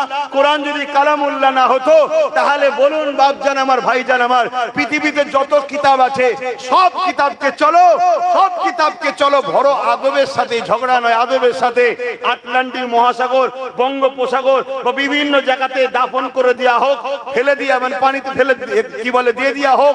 মনে রাখবে কোরআন ছাড়া দ্বিতীয় পৃথিবীতে কোনো কিতাব আর দ্বিতীয়বার হবে না। জোরে বলুন সুবহানাল্লাহ। কেন? কোরআন আমার সৃষ্টিকর্তা আল্লাহ ওয়াদা করেছে কোরআনের হেফাজতের দায়িত্ব আমি নিচ্ছি। তাই কোরআন কয়েক কোটি হাফেজ আছে যাদের সিনাতে কোরআন আছে। জোরে বলুন সুবহানাল্লাহ। কয়েক কোটি আলেম আছে, হাফেজ কোরআন বলবে আর হাফেজ মওলা কোরআন তেলাওয়াত করবে, আর আলেম যে জবর পেশ নুকতা দিয়ে লিখতে থাকবে। জোরে বলুন সুবহানাল্লাহ। কোরআনের মুজিজা এটা যে কোরআন আমার রাসূলের সবথেকে বড় মুজিজা হলো কোরআন শরীফ। জোরে বলুন সুবহানাল্লাহ। শুনছেন তো নাকি? তাহলে সেই কোরআন বলছে মুহাম্মদ রাসূল সর্বকালের সর্বশ্রেষ্ঠ মহানায়ক। বাইবেল থেকে শুরু করে যত ধর্মগুরুরা রয়েছেন সবাই তারাও বলেছেন যে মুহাম্মদ সাল্লাল্লাহু আলাইহি ওয়াসাল্লাম সর্বকালের সর্বশ্রেষ্ঠ। জোরে বলুন সুবহানাল্লাহ। খ্রিস্টান ধর্মের এক মহাযাজক মাইকেল এইচার তিনি একটা কিতাব লিখেছে, সেই কিতাবের মধ্যেও লিখছে 100 জন পৃথিবী বিখ্যাত মনীষীর নাম। তিনি নিজে একজন ঈসা নবীর মান্যওয়ালা, তারপরেও তিনি নম্বর 1-এ দিচ্ছেন মুহাম্মদ রাসূল হলো পৃথিবীর শ্রেষ্ঠ। জোরে বলুন সুবহানাল্লাহ। তো সেই নবীকে অনুসরণ করা আমাদের দরকার আছে না? আমার নবীর কোন আদর্শটা সমাজ বিরোধী, আমার নবীর কোন কথাটা মানব বিরোধী, আমার নবীর কোন কথাটা মনুষ্যত্বের বিরুদ্ধে, আমার নবীর কোন কথাটা সমাজের বিরুদ্ধে, একটা কেউ প্রমাণ করতে পারবে? কথা বলেন। তাহলে তিনি যখন সব থেকে উত্তম, কে মানুষ চাই না মানুষ, আমি যখন দাবি করি তেনার উম্মত, আমাকে তেনার নকশা কদমে চলা দরকার আছে না? না। আল্লাহ নবী বললেন অন্যায় দেখলে হাত দিয়ে রোখো। আল্লাহ নবী বললেন অন্যায় যদি হাত দিয়ে রুখতে না পারো, মুখ দিয়ে অন্যায়ের বিরুদ্ধে প্রতিবাদ করো। যদি অন্যায়ের বিরুদ্ধে মুখ দিয়ে প্রতিবাদ করতে না পারো, তাহলে আমি রাসূলুল্লাহ বলে দিই, অন্তর থেকে ঘৃণা করো। কোনোভাবেই অন্যায়ের সঙ্গে জুড়তে ইসলাম বলেনি। নম্বর 1 হলো অন্যায়কে মিটাও, নাম্বার 2 হলো হাত দিয়ে মিটাও, না হয় মুখ দিয়ে বলো, না হয় অন্তর থেকে ঘৃণা করো। কোরআনেও তো আল্লাহ এটাই জানিয়েছে। এ যুবকেরা, আল্লাহ কোরআনে জানিয়ে দিলেন, কুনতুম খায়রা উম্মাতিন উখরিজাত লিন-নাসি তা'মুরুনা বিল মারুফ ওয়া তানহাউনা আনিল মুনকার। অন্যায়কে মিটাও, ন্যায়কে প্রতিষ্ঠিত করো, এটা হলো ইসলাম। আল্লাহ তো দুটো কাজ দিয়েছে, অন্যায়কে মিটাও, ন্যায়কে প্রতিষ্ঠিত করো। কি ও কমিটি দুটো কাজ না, এখন কমিটি গুলো তো টেনশনে আছে, ঠিক না? কাকে দাওয়াত করেছো? না আব্বাস সিদ্দিকী, জলসা হবে না। আর কি হুজুর নেই? উনাকে বাদ দিয়ে যাকে খুশি নিয়ে আসো। এমনও অফার পাওয়া যায়, উনাকে বাদ দাও, 1-2 লাখ টাকা আমি বলে করে দিচ্ছি। কথা বুঝছেন না? বোঝেন না? সেই জন্য জিজ্ঞেস করছি, অসুবিধা হচ্ছে নাকি? আর তোমরা যদি আমায় দাওয়াত না করো, আমি খাবো কি? কি এরম যদি কেউ মনে করে, আমার মনে হচ্ছে বড় বুকার কেউ নেই। এই এতগুলো লোক বসে আছে, কেউ জলসা করে খায় নাকি? হ্যাঁ, কি করে খায়? এক একজনকে আল্লাহ এক এক ভাবে খাওয়ায়, ঠিক না? এতগুলো লোককে আল্লাহ বিনা জলসাতে খাওয়াতে পারে, তা আর একটা আব্বাস সিদ্দিকীকে জলসা ছাড়া খাওয়াতে পারেন আল্লাহ? রেজেক আমার জলসা নয়, রেজেক হলো আমার আল্লাহ। রেজেক তোমার কাজ কাম নয়, রেজেক হলো আল্লাহ। আল্লাহ রেজেকের মালিক। মনে রাখবে, সাতবক জমিনের নিচে, সাগর মহাসাগরের নিচে, সেখানেও ক্ষুদ্র ক্ষুদ্র পশুগুলোকেও, সৃষ্টিগুলোকেও টাইমে টাইমে আল্লাহ খাবার পৌঁছায়। জোরে বলি সুবহানাল্লাহ। পৃথিবী, সারা পৃথিবীর 2জন বাদশা ছিল মুসলমান সারা পৃথিবীর, আর 2জন ছিল অমুসলিম সারা পৃথিবীর রাজা। কথা বুঝে আসছে? সারা পৃথিবীতে তারা হুকুমত করেছে, বাকি সব ছোট ছোট ছোট ছোট। তাই মুসলমানদের মধ্যে হযরত সুলাইমান আলাইহিস সালাম, তিনি ছিলেন পৃথিবীর রাজা। আর শুধু পৃথিবীর মানুষের নয়, জিন, দানব, কি বলে, মখলুকাতের উপরে তিনার রাজত্ব চলেছে। কথা বুঝে আসছে? মানে কি বলে, পিপিলিকাতে শুরু করে, জিন থেকে শুরু করে, এর উপরে তিনার রাজত্ব চলেছে। তো একদিন তিনি আল্লাহ পাককে বলছেন, আল্লাহ আমাকে, আমার একটু শখ গেছে, আমি আপনার সৃষ্টিকে খাওয়াবো, আপনার মখলুককে খাওয়াবো। আল্লাহ বলছেন, নবী সুলাইমান, তুমি পৃথিবীর রাজা হতে পারো, কিন্তু মনে রেখে দিও, তোমাকেও রাজা আমিই বানিয়েছি। বলুন সুবহানাল্লাহ। তুমি কিন্তু এ দায়িত্ব তুমি পারবে না, কারণ রেজেকের মালিক আমি আল্লাহ। আমি রেজেক কাউকে দিইনি, কারো হাতে ছাড়িনি, আমার কুদরতি হাতে আছে। শুনছেন? কিন্তু নবী আবদার করছে, আল্লাহ একবার সুযোগ দেন। আল্লাহ বললেন, তোমার যখন শখ গেছে তা লাও, করো। তা সেইভাবে সুলাইমান আলাইহিস সালাম খাবার রেডি করছে। আল্লাহ পাককে বলছে, আল্লাহ আমি তো খাবার রেডি করছি, তা খাবারগুলো যেন নষ্ট না হয়ে যায়। আপনি কুদরতি আল্লাহর। আগেকার সময়ও দেখবেন আমাদের খাবার বিনা ফ্রিজেই ভালো থাকে, আর এখন ফ্রিজে রেখেও খারাপ হচ্ছে, তাই না? তো এটা সব ব্যাপার থাকে। তো ওই সময়তে ওই খাবার মাসকে মাস সুলাইমান নবী জড়ো করছে, কিন্তু খাবারকে আল্লাহ খারাপ হতে দেননি। তো এইভাবে আল্লাহ পাক একদিন যখন তৈরি হয়ে গেছে, নবী সুলাইমান আলাইহিস সালামকে আল্লাহ পাককে নবী সাল্লাল্লাহু আলাইহি ওয়াসাল্লাম বলছেন যে, আল্লাহ আপনার মেহমানদের পাঠান, মখলুকদেরকে এবার খাওয়াবো। ওই সময় আল্লাহ সাগর থেকে একটা মাছকে, এক ধরনের প্রাণীকে পাঠিয়েছে, এক ধরনের প্রাণীকে পাঠিয়েছে। সে এসে নবী সুলাইমান আলাইহিস সালামকে সালাম দিচ্ছে। তিনি সবার বাদশা ছিলেন, তাই সবার ভাষাটাও বুঝতেন। কথা বুঝে আসছে? তাই সালাম দিচ্ছে, দিয়ে বললেন, আমি এসেছি অতিথি, আপনি নাকি আজকে দাওয়াত দিয়েছেন। রোজ তো আল্লাহ আমাদের রিজিকের ব্যবস্থা করে, আজকে নাকি আপনার এখানে আছে, তাই আল্লাহ পাক বলেছেন আমি এসেছি, আমায় খেতে দেন। তখন সুলাইমান আলাইহিস সালাম বলছে, অপেক্ষা করো, আরো মেহমানরা আসুক, যেমন আমরাও দাওয়াত বাড়িতে করি নাকি, আরো মেহমান আসুক। তখন উনি বলছেন, শুনুন, আমার টাইমে টাইমে আমার আল্লাহ খাওয়ান। জোরে বলুন সুবহানাল্লাহ। দাওয়াত দিয়ে ওয়েট করাবেন না আপনি, আর আমার মালিক আমাকে প্রতিদিন টাইমে টাইমে খাওয়ান। জোরে বলুন সুবহানাল্লাহ। আপনি ওয়েট করাচ্ছেন কেন? সুলাইমান আলাইহিস সালাম বললেন, যাও, ওই মাঠে খাবার আছে, লাও খাও। তো উনি গেলেন, যাবার পরে খাওয়া দাওয়া করে সুলাইমান আলাইহিস সালামের সাথে এসে বলছে, হুজুর আমার খিদে এখনো বাকি আছে, আমাকে আরো খেতে দেন। সুলাইমান আলাইহিস সালাম বলছে, আরে আছে, যত খুশি খাও না। বলছে, যা ছিল সব খেয়ে ফেলেছে। বললেন না সুবহানাল্লাহ? আরো জোরে বললেন না সুবহানাল্লাহ? নবী সাল্লাল্লাহু আলাইহি সাল্লাম বলছে তুমি কত বড় পেটু, সবার খাবার খেলে? বলছেন হুজুর দাওয়াত দিয়ে এভাবে মেহমানকে পেটুক বলবেন না। আমার আল্লাহ আপনি যা খাইয়েছেন প্রতি অক্তে এরকম 3 লোকমা করে খাওয়ায়, আমি মাত্র 1 লোকমা পেয়েছি, এখনো 2 লোকমা বাকি আছে, দেন। আমার আল্লাহ আওয়াজ দিচ্ছে সুলাইমান আমার বান্দা আমার মখলুককে খাওয়াবে।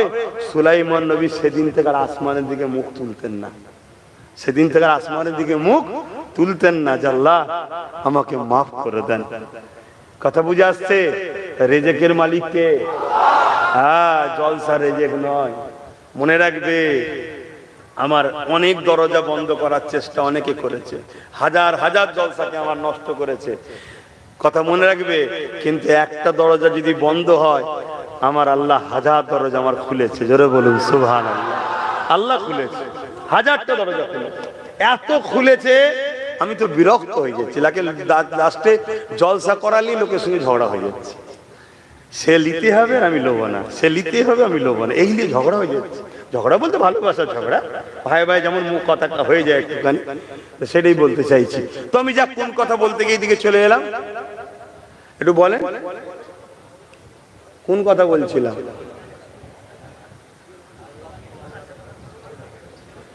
তাহলে কি ওয়াজ শুনছেন বলেন তো? হ্যাঁ,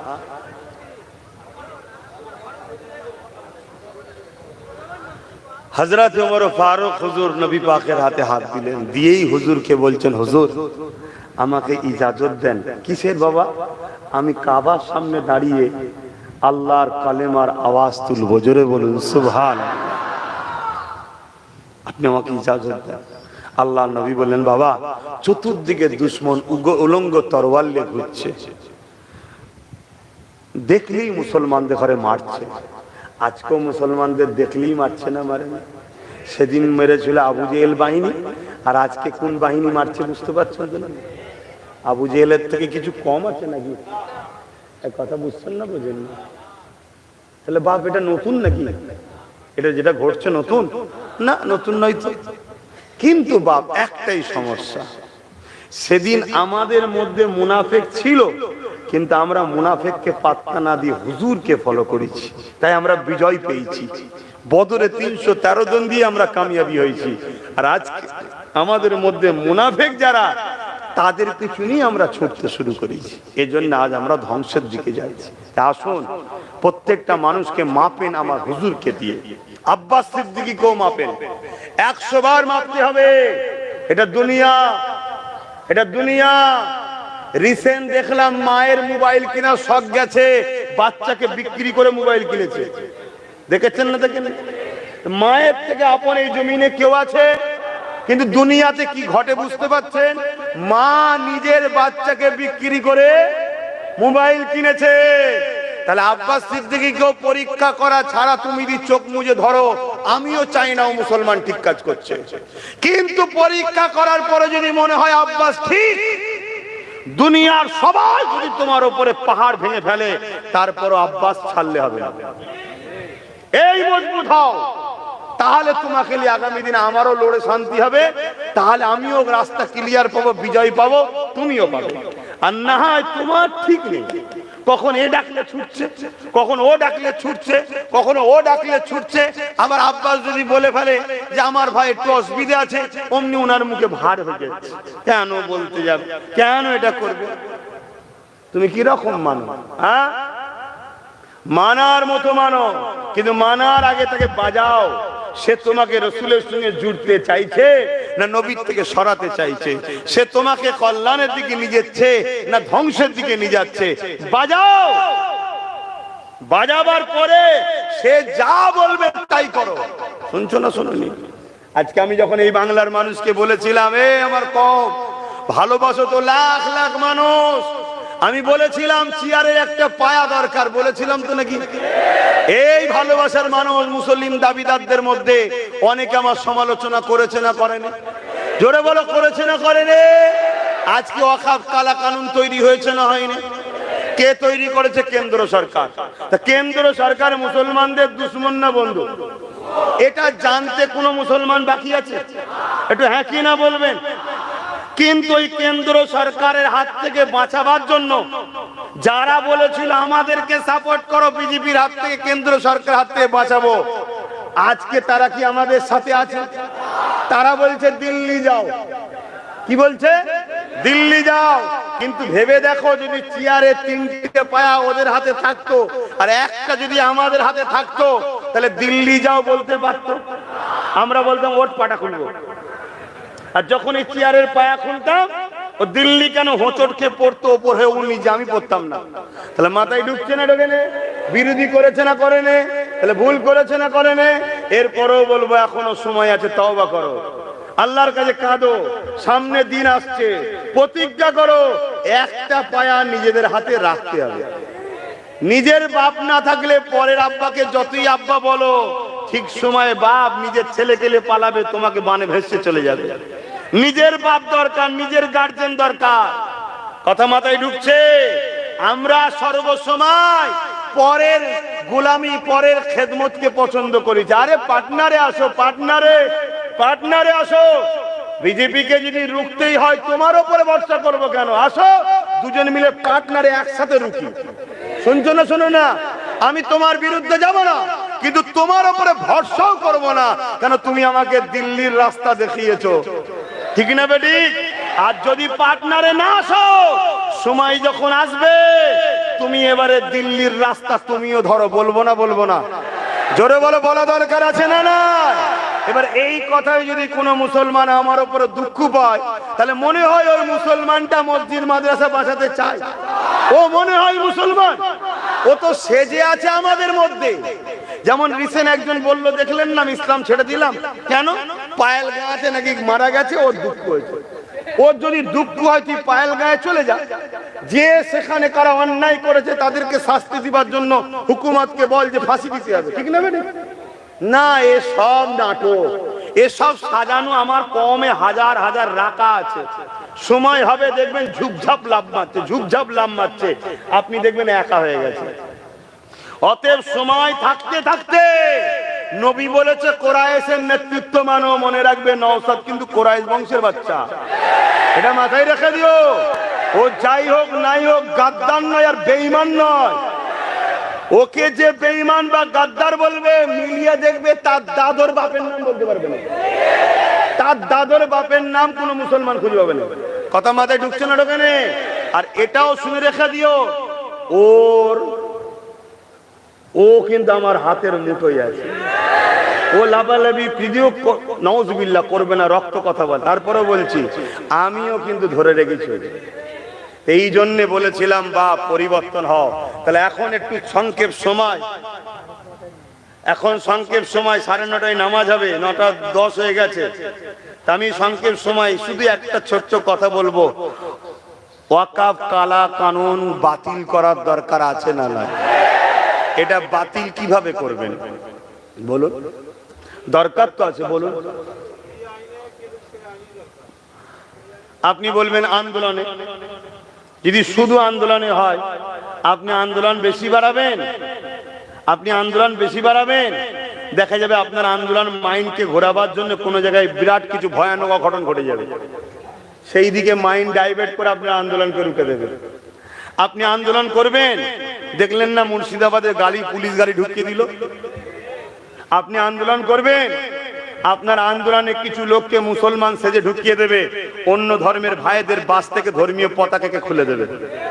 আপনি শুধু আন্দোলন যদি করেন, তা আন্দোলন তো করতে পারছেন, বলেন না? আন্দোলন করতে পারছেন আপনারা?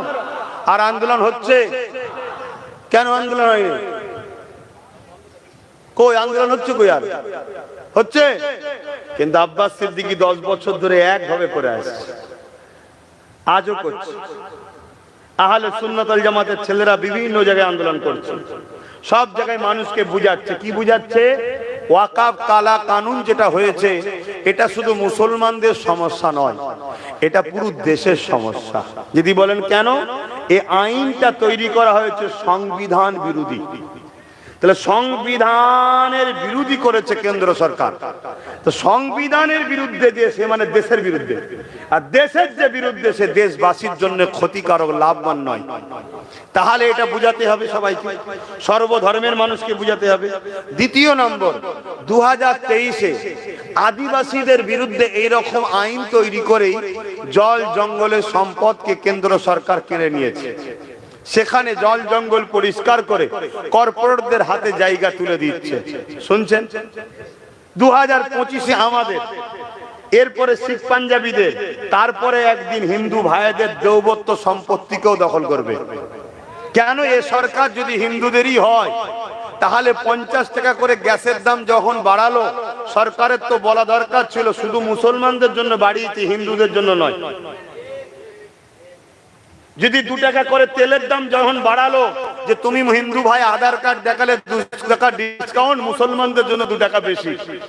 14 টাকা গ্যাসের, 14 টাকা ওষুধের দাম বেড়েছে না বাড়েনি? সরকার কি বলেছে মুসলমানদের জন্য বাড়লো, অমুসলমান হিন্দু ভাই তোমাদের জন্য নয়? তাহলে দাম সবার বেড়েছে না বাড়েনি? তারপরে চলে আসুন, রেল বিক্রি হয়ে গেল, এয়ারপোর্ট বিক্রি হয়ে গেল, এমনকি LIC পাবলিকের হাতে চলে গেছে। জানেন তো, LIC তে মুসলমান টাকাও রাখে না, হারাম, এবং কাজও করে না, হারাম। LIC তে চাকরি করে কারা? আমার হিন্দু ভাইরা। চাকরি গেল না, গেল না? এই যে 26,000 চাকরি চলে গেছে, এই 26,000-এর মধ্যে 25,000 প্লাস চাকরি কম বেশি আমার হিন্দু ভাইদের। শুনছেন না, শোনেন না? আজকে দেশের অবস্থা যেভাবে জিনিসপত্রের দাম বাড়ছে, যেভাবে ক্ষুধার্ত বাড়ছে, বলুন ক্ষতিটা কি সবার হচ্ছে না? কৃষকদের বিরুদ্ধে যে কালা আইন করেছিল, তারা কি অমুসলিম ভাইরা কি কৃষক নেই? তাহলে এভাবে সার্বিকভাবে সবার ক্ষতি করছে কেন্দ্র সরকার। এটা সবাই মিলে যে যার এলাকার প্রতিবেশী বন্ধু করে একে অপরকে বোঝানোর দরকার আছে না নাই? সেটা না বুঝিয়ে যদি আমরা শুধু নরের তকবীর দিয়ে ওয়াকফ কালা কানুন মানছি না, ভেঙে দাও, গুড়িয়ে দাও, মনে রাখবে তোমরা নিজেদেরই দুশ্মনকে আরো শক্তিশালী করছো। আন্দোলন তাহলে কি আমি বিরোধী? না, আন্দোলনের সিস্টেম আছে, চলে আসুন, আমি বুঝাচ্ছি। তাহলে এই ওয়াকফকে রুখতে গেলে আমার ক্ষুদ্র জ্ঞানে 3টে রাস্তা আছে, একটু বলবো আপনাদের, নিতে পারবেন? বলবো, অসুবিধা হচ্ছে না তো? কারা কারা শুনতে চান হাত তুলে দেখান, নাই জোর করে দিয়ে লাভ নেই বাপ। সবাই শুনতে চান তো? হাত নামান। নাম্বার 1, ওয়াকফ এজন্য বলছি ধর্মীয় জলসায়, ওয়াকফ হলো আমার ইসলামের একটা পার্ট। যেমন নামাজ আছে, রোজা আছে, দাড়ি আছে, টুপি আছে, হজ আছে, যাকাত আছে। ওয়াকফ হলো ইসলামের একটা পার্ট। কেন্দ্র সরকার ইসলামকে মিটানো শুরু একটা করেছে ওয়াকফ দ্বারা। এদের লক্ষ্য ইসলামকে মিটিয়ে দেবো। আমি চ্যালেঞ্জ করছি, এরা সারা জীবন এদের পূর্বপুরুষ যতজন চেয়েছে সবাই মিটে গেছে, ইসলাম মিটাতে পারবে না। আর আলহামদুলিল্লাহ এটা বলছি, যত এরা ইসলামের বিরুদ্ধে লাগবে আপনি মিলিয়ে দেখে নেবেন, আমি বেঁচে থাকি চাই না থাকি, নতুন করে কোটি কোটি লোক ইসলামে ঢুকবে। কেন? খুশবুটার যত লড়বে তত লোকের নাকে যাবে, লোক বলবে হারা সব সময় ইসলাম ইসলাম ইসলাম ইসলাম ইসলাম, ইসলাম মানে জঙ্গি, ইসলাম মানে আতঙ্কবাদী, ইসলাম মানে খুন করে, দাড়িওয়ালা টুপিওয়ালা মানে কাটে। আচ্ছা, সত্যিকারের মুহাম্মদ সাল্লাল্লাহু আলাইহি ওয়াসাল্লাম কে? যত দেখি তো পড়বে, মোবাইলে সার্চ করবে, গবেষণা হবে, তদন্ত করবে, মোবাইলে মুহাম্মদ সাল্লাল্লাহু আলাইহি ওয়াসাল্লাম সম্বন্ধে জানতে চাইবে, গুগলকে জিজ্ঞেস করবে পৃথিবীর শ্রেষ্ঠ মানুষকে, গুগল বলবে মুহাম্মদ। জোরে বলুন সুবহানাল্লাহ। তখন তো ব্রেন খুলবে না, খুলবে না? এটা সিস্টেম বাপ। ব্যথা না হলে সন্তান হয় না। মায়ের ব্যথা যত বাড়ে সন্তান তত তাড়াতাড়ি আসে। ব্যথা যত ইসলামের উপরে উঠবে জানবেন একটা ফুটফুটে নতুন নতুন সন্তান ইসলামে আসছে। এটা মাথায় ঢুকিয়ে এলেন, ইতিহাস বলছি। কিন্তু আমাদের অবস্থা খারাপ হয়ে যাবে। কেন? আমরা ইসলামের সঙ্গে জুড়ে না থাকার কারণে, অন্য কিছু না। আমরা ভালো নয়, আমরা ভালো নয়। আমার নবীর সামনে মসজিদের ভেতরে একজন অমুসলিম ঢুকে পিশাব করছে দাঁড়িয়ে দাঁড়িয়ে। আল্লাহর নবী দেখলেন, সাহাবা হুজুররা দেখে রুখতে যাচ্ছে। আল্লাহর নবী বললেন, খবরদার রুকবে না, দাঁড়াও, ও পিশাবটা করে নাও। কেন? পিশাব রুকলে মরণ ব্যাধি রোগ হয়। পিশাব রুকলে কি হয়? মরণ ব্যাধি রোগ হয়। আর আমাদের সামনে যদি কেউ মসজিদের দিকে অমুসলিম একটু থুতু ফেলে দেয়, আমরা কি করব? পুরো পাড়ায় যে বলবো মসজিদে থুতু ফেলেছে অমুকের বেটা, চলো সব গুটকা টুটকা খেয়ে গিয়ে মার মার মার। শুনছেন না শোনেন? এটা নবীর আদর্শ। যদি মনে হয় কেউ ভুল করেছে, তোমার গ্রামে মাতব্বর নেই, বয়স্ক লোক নেই, তোমাদের যাওয়া দরকার 2-5 জন ওই গ্রামের যারা মাথা মাথা আছে তাদের সঙ্গে কথা বলা, ভাই এরকম একটা জিনিস ঘটেছে, তোমরা একটু দেখো ভাই, এই ভাইচারাটা নষ্ট না হয়, হাজার হাজার বছর ধরে মিলেমিশে আছে, কি করলে হয় না? তারা তো ডেকে ডেকে দুমদম গালে চড় মারবে, বদমাইশ কোথায় করে, তোর একজনের জন্য আমাদের প্রতিবেশী অশান্তি হবে কি? আমাদের সেই ধৈর্য নেই, সেই মেন্টালিটিও নাই।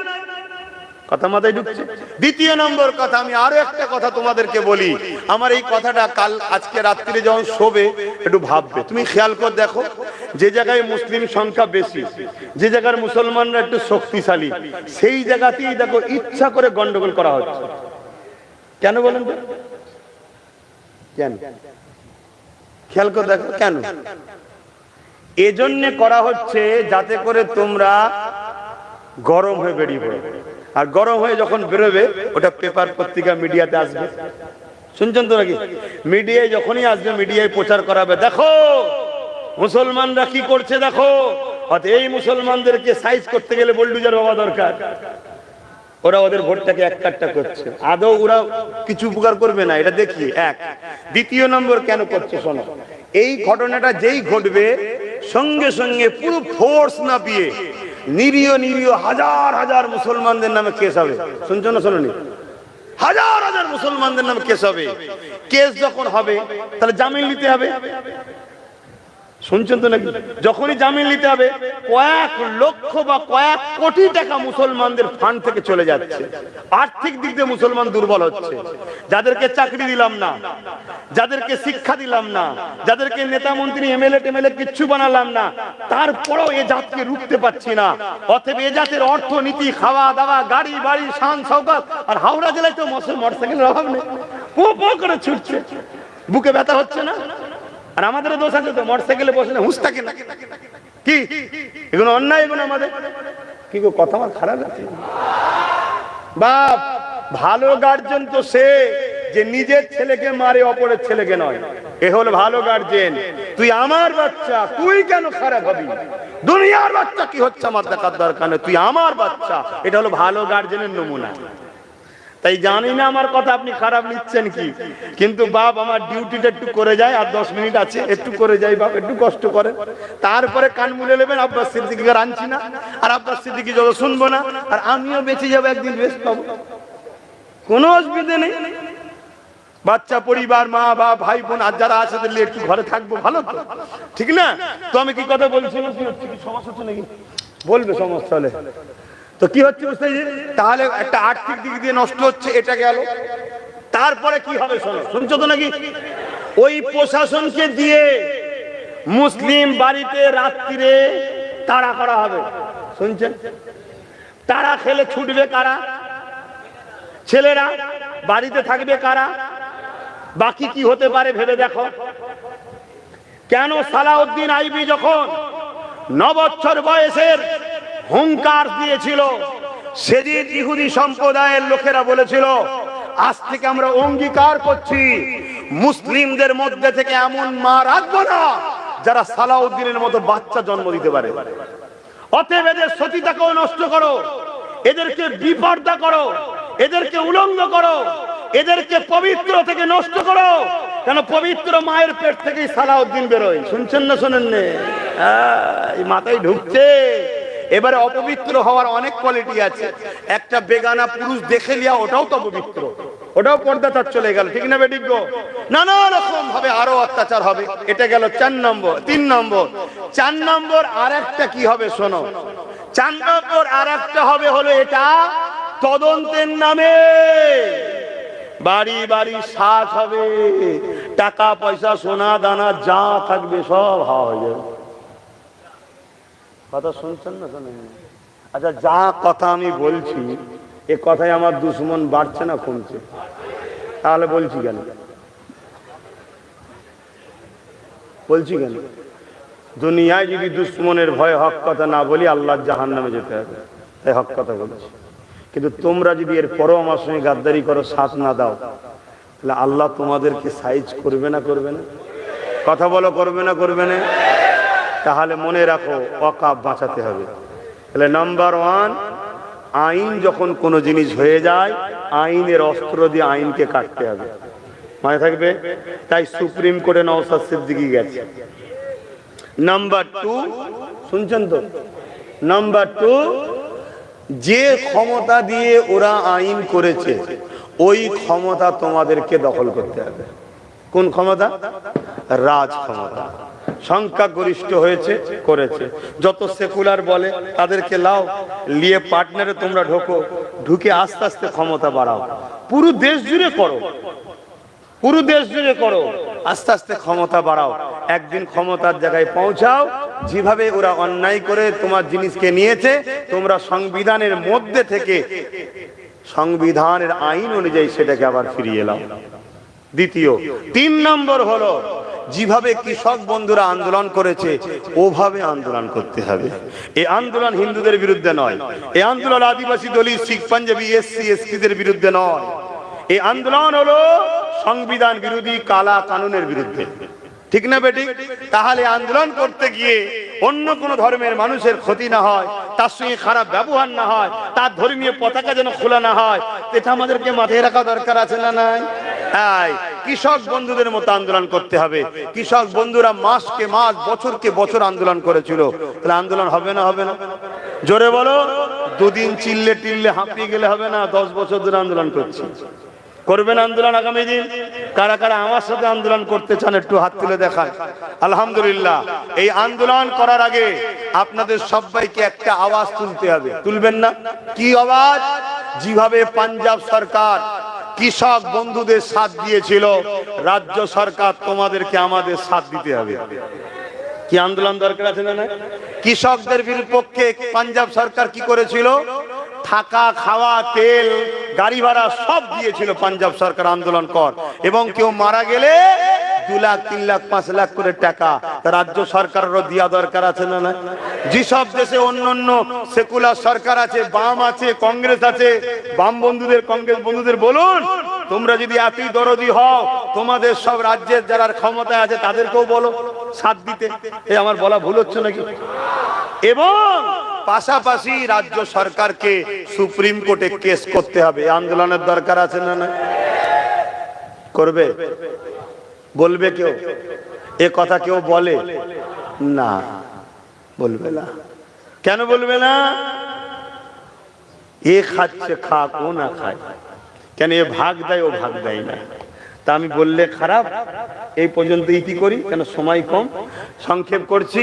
একটুখানি সালাম দেবো, দোয়া চাইবো। ইয়া নবী সালাম।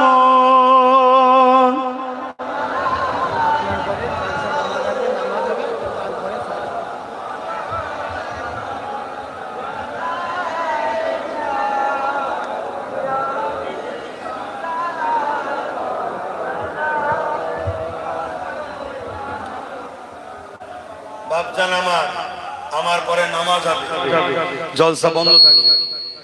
তারপরে আমার ভাই পীর আল্লামা সিরাজ সিদ্দিকী চাঁদান হুজুর পীর কেবলার একমাত্র সাহেবজাদা পীরজাদা সৌদ সিদ্দিকী আল কোরাইশি তিনি আসবেন, তিনি আলোচনা করবেন। আপনারাও সকলে নামাজ পড়ে আলোচনাতে আবার ফিরে আসবেন। সালাম দেওয়া আল্লাহর হুকুম, দাঁড়িয়ে দেওয়া সাহাবা হুজুরদের সুন্নাত। মনে থাকবে, সালাম দেওয়া কার হুকুম? আল্লাহর হুকুম। দাঁড়িয়ে দেওয়া সাহাবা হুজুরদের সুন্নাত। আসুন আমরা সকলে দাঁড়িয়ে সালাম দিই। ইয়া নবী সালাম, ইয়া রাসূল সালাম, ইয়া হাবিব সালাম, সালাবা ইয়া নবী নামো পিয়ারা, ইয়া রাসূল নামো পিয়ারা, अर्श पर हक ने पुकारा, सच पैगंबर हक हमारा या नबी सलाम या रसूल या हबीब सलाम सालवातुल्लाह। সকলে গায়ে গায়ে বসুন, সময় কম। একটা ছোট্ট কথা বলি, মন দিয়ে শোনেন। আচ্ছা, ওই যে ওয়াকফের বিরুদ্ধে যে বিল সবাই শুনছেন, ওই বিলে অনেক কটা সংবিধান বিরোধী কাজ হয়েছে। তার মধ্যে একটা হলো কি, ওয়াকফ বিলের মধ্যে অমুসলিমকে রাখতে হবে কমিটিতে, এর জন্য বিরোধী হচ্ছে, তাই তো নাকি? শুনে রাখেন, আমার হিন্দু ভাইদের দেবত্ব সম্পত্তি আছে, তাতেও লেখা আছে ওই সম্পদে শুধু হিন্দুরাই থাকবে, অমুসলিম অহিন্দু থাকতে পারবে না। শুনছেন? তাহলে হিন্দু ভাইরা কি বলছে? অহিন্দু থাকতে পারবে না, কারণ তাদের সম্পদ, তাদের ধর্মের ব্যাপার, তারা থাকবে, এটা স্বাভাবিক। ঠিক তেমনি ওয়াকফ হলো মুসলমানদের সম্পদ, ধর্মীয় ব্যাপার, মুসলমান থাকবে, এটা স্বাভাবিক। আচ্ছা, খ্রিস্টান ভাইদের সম্পদ আছে, তারাও লিখেছে খ্রিস্টান ছাড়া অন্য খ্রিস্টান থাকতে পারবে না। ঠিকই করেছে, ভুল করেছে নাকি? ঠিক তেমনি মুসলমানদের ওয়াকফে শুধু মুসলমান থাকবে, অন্যরা থাকবে না, এটা স্বাভাবিক। কিন্তু সবারটা ঠিক রেখেছে, মুসলমানদের বেলায় বলছে অমুসলমান থাকবে। অ্যাকচুয়ালি অমুসলমান নাই, কেন্দ্র সরকার তার লোক রাখতে চাইছে, লুটে পুটে খাবে বলে। শুনছো তো নাকি? আচ্ছা, এইটা নিয়ে আন্দোলন হচ্ছে, হওয়াটা ঠিক না ভুল? ঠিক। কিন্তু এই আন্দোলনটা করছেন 2025-এ, কিন্তু 2024-এ রাজ্য সরকার অলরেডি পশ্চিম বাংলার ওয়াকফ বোর্ডে দুজন অমুসলিমকে ঢুকিয়ে দিয়েছেন। এটা কি অন্যায় করেন? তো এর আন্দোলনটা কে করবে? শুনছেন কি বলছি? খোদা মারছে কেন বুঝতে পারছেন না? আমরা আল্লাহর জন্য, হকের জন্য কথা বলি না, আমরা একজনের বিরোধী করছি আর একজনের দালালি করছি, এজন্য আল্লাহ নারাজ। এজন্য আমি সবার সাথে নাই, যারা অন্যায়ের বিরোধী করবে তাদের সাথে আমি আছি। কথা মাথায় ঢুকলো? আর এটাও মনে রাখবেন, হিন্দু, দলিত, আদিবাসী, শিখ, পাঞ্জাবি, যে কোনো ধর্মের মানুষ হোক, কেউ যদি বিপদে পড়ে তার সাথে আব্বাস সিদ্দিকী আছে। আমি সবার জন্য কথা বলি, সবার জন্য কথা বলা ইসলাম আমাকে শিখিয়েছে। তো যাক, আমি ছোট করে দোয়া করব, কথা শেষ করলাম। ও নামাজ বাদ খাওয়া দাওয়া হবে, তারপরে জলসা? ও আচ্ছা আচ্ছা, নামাজ বাদ খাওয়া দাওয়া, তারপরে জলসা। ভালো জলসা হলো, তোদের ঘরে খুব ভালোবাসে জলসা কমিটি, তোমাদেরকে খুব